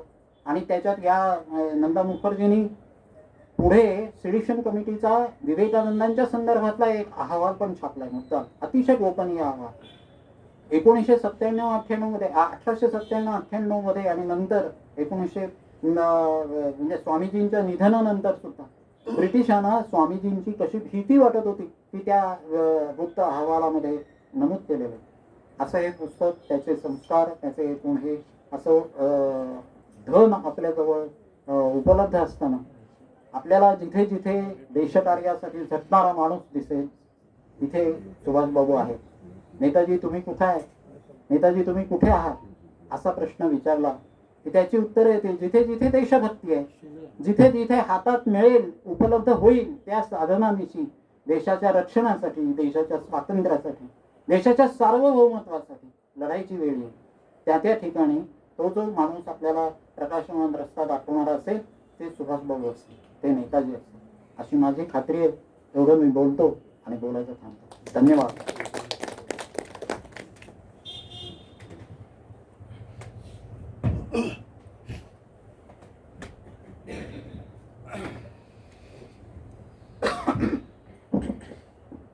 प्राज्ञ पाठशाळा संचलित 118व्या व्याख्यानमालेच्या पहिल्या व्याख्यानाच्या वक्ते आदरणीय हळदीकर साहेब, या प्राज्ञ पाठशाळा मंडळाचे सचिव आदरणीय जोशी सर, मोने सर, साळवेकर सर आणि इथं उपस्थित असलेले मोजकेच पण सर्वजण ओळखीचे आणि दर्दी असे श्रोते हो. तर एक ध्यास आहे त्यांचा, सुभाषबाबू हा ध्यास आहे. आणि मी नुकताच जाऊन आलो कलकत्त्याला, त्याला एक 6 महिने झाले. मला काही बऱ्याच ठिकाणी जाता आलं नाही आणि माहिती घेता आली नाही. खूप वेळ झालेला आहे. त्यांच्या भाषणावरती काय बोलावं एवढा काही मी मोठा नाही आहे. पण मोनेनी जी सुरुवात केली तीच मी पुढे नेतो की पश्चिम बंगाल आणि प्राज्ञपाठ शाळा मंडळाचं फार जवळचं नातं आहे. मी ज्या दिवशी नोकरीला लागलो 1980 साली 1 जुलैला आणि 2 जुलैपासून 10 जुलैपर्यंत 9 दिवस माझ्या या किसनवीर कॉलेजमध्ये M.N. रॉयचं जे नवमानवता वाद आहे आणि गोवर्धनदास पारिक ट्रस्ट मुंबई, नवजागृती समाज मुंबई यांच्या वतीने एक 9 दिवसाचा 8 दिवसाचा एक परिसंवाद झाला. त्याच्यामध्ये राम जोशी, वळसंकर, आदरणीय शास्त्रीजींच्यामुळे सगळे लोक आलेले, खूप नामवंत लोक आलेले त्या ठिकाणी. आणि मला ती पर्वणी मिळाली. म्हणजे माझा पहिला दिवस फक्त गेला कॉलेजमध्ये स्टाफ रूम मध्ये बसून, कारण कॉलेज चालू नव्हतं. आणि पुन्हा 9 दिवस हे सगळं मी ऐकत होतो माझ्या त्या वयामध्ये. ते दिवस मला आठवले. आणि त्यावेळेला ते असं म्हणायचे की प्राज्ञपाठ शाळा मंडळ, मोने म्हणाले ते खरं आहे. परवा सुद्धा मी गेलो होतो एकदा तारीख बघायला स्थापनेची. काळाबरोबर बदललेली ही पाठशाळा आहे. स्वातंत्र्याच्या आंदोलनामध्ये आणि परिवर्तनाच्या विशेषतः आंदोलनामध्ये हिंदू धर्मामधल्या वाईट चालीरीती बाजूला ठेवून जे चांगलं आहे आणि जे मानवतेला पोषक आहे ते घेऊन जाणारी ही पाठशाळा आहे. आणि इथल्या विचारवंतांशी, इथल्या विद्यार्थ्यांशी, यांनी स्वातंत्र्याच्या आंदोलनामध्ये शास्त्रीबुवा स्वातंत्र्य सैनिक होते. अनेक स्वातंत्र्य सैनिक इथं आश्रयाला यायचे. त्यावेळी राम जोशी असं म्हणाले की वेस्ट बेंगॉल मधल्या अनेक क्रांतिकारकांचा प्राज्ञपाठ शाळेशी संबंध होता. त्या काळात विचारांची देवाणघेवाण व्हायची. कदाचित हत्यारांची सुद्धा त्या काळात झाली असेल, सांगता येत नाही. आणि असं बोलता बोलता एकदा म्हणाले की किसनवीरांसारखा एक धाडसी स्वातंत्र्य सेनानी या ठिकाणी हा थोडा सनदशीर मार्गाने गेला. त्याचं कारण शास्त्रीबुवा आणि इथली सगळी परंपरा. नाहीतर ते पश्चिम बंगाल मधल्या क्रांतिकारी मार्गाने गेले असते तर गोळ्या घालत गेले असते. मग असं दिसतं. मग तुरुंगातून उडी मारण्याचा प्रयत्न केला नसता, तुरुंगाधिकाऱ्याला मारला असतं मग ते बाहेर आले असते, असं घडलं असतं. तर ही जी परंपरा आहे सगळी, आणि तुम्ही जे गांधींचं उदाहरण दिलं, मी तसा त्या सगळ्या ह्याचा अभ्यास केलेला आहे. या सभागृहामध्ये म्हणजे इथं पूर्वी चौसोपी वाडा होता, तिथं ती लायब्ररी, तिथंच या ठिकाणी एक व्याख्यान झालं होतं. D.V. पाटील नावाचे एक नामवंत वकील, की ज्यांचे वडील हे कम्युनिस्ट होते पूर्वी, हे पण डाव्या चळवळीचे. त्यांनी new world and old horizon नावाचं पुस्तक लिहिलं आणि त्याच्यावरती ते एक चर्चासत्र होतं. त्याच्यामध्ये त्याने असं म्हणलं की तुम्ही हिमालयन ब्लंडर 65 साली म्हणला, पण ती चौदी चौदा झाला त्याच वेळेला गांधी म्हणाले हिमालयन ब्लंडर म्हणाले होते, पहाट जैशी भूल म्हणालेले. तर त्यावेळेला त्याने असं लिहिलं होतं की आंदोलन मागे घेतलं. पटेल आणि नेहरू गेले तिथं वर्ध्याला आणि म्हणले, अहो बापूजी काय चाललंय तुमचं? बऱ्याच वेळा त्यांचं पटलं नाही. ते अनेक वेळा आले सगळ्या त्या ह्याच्यामध्ये. तर ते म्हणाले मी माघारी घेतो ती आंदोलन, मला असे आंदोलक नको आहेत. ते म्हणले कसे? तर त्याने एक शब्द वापरला, तो इंग्लिशमध्ये मला सांगता येत नाही, त्या पुस्तकात आहे. बाजार बुणगे हा त्याचा मराठीत आहे. मला बाजार बुणगेंच्या हातात आंदोलन द्यायचं नाही. तर गांधींचं हे बऱ्याच वेळेला न उलगडलेलं कोरड आहे का? आता कसं आम्ही कसं म्हणायचं सांगा? तुम्ही पण म्हणू शकत नाही धाडसानं त्यांचं चुकलं असं असं होतंय. ते फार मोठ्या विभूती आहेत त्या, पण आपल्याला फार मोठा प्रचंड मोठा इतिहास आहे आणि त्या इतिहासाचा अभ्यास जितका करेल तेवढा थोडा आहे. मी याच्या विषयावरती काही मी भाष्य करत नाहीये, परंतु त्यांनी जे इथं मांडणी केली आजच्या काळामध्ये, आणि आपल्याला काही गोष्टी त्यातल्या तपासून बघायला लागतील, विचार करायला लागेल, अभ्यास करावा लागेल. सुदैवानं वाईसारख्या ठिकाणी काही गोष्टी उपलब्ध होण्याची शक्यता आहे बऱ्याच वेळेला. तर आपण इथं आलात आणि आम्हाला जे प्रबोधित केलं या बाबतीमध्ये एका वेगळ्या पद्धतीनं, किती इन्फॉर्मेशन, एक चितोळी हातात कागदाची नाहीये, किती वेळ, किती मोठी साधना त्यांनी त्यासाठी केलेली आहे. भले त्यांचा विचार एका वेगळ्या पद्धतीनं जाणारा पुढे आहे, पण तो त्यांचा विचार आहे, तो अभ्यासातून त्यांनी निर्माण केलेला आहे.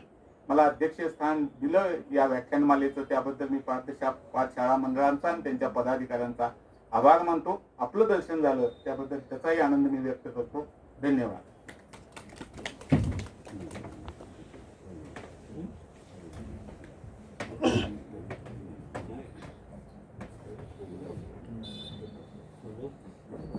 एक मिनिटात मी आभार मानणार आहे.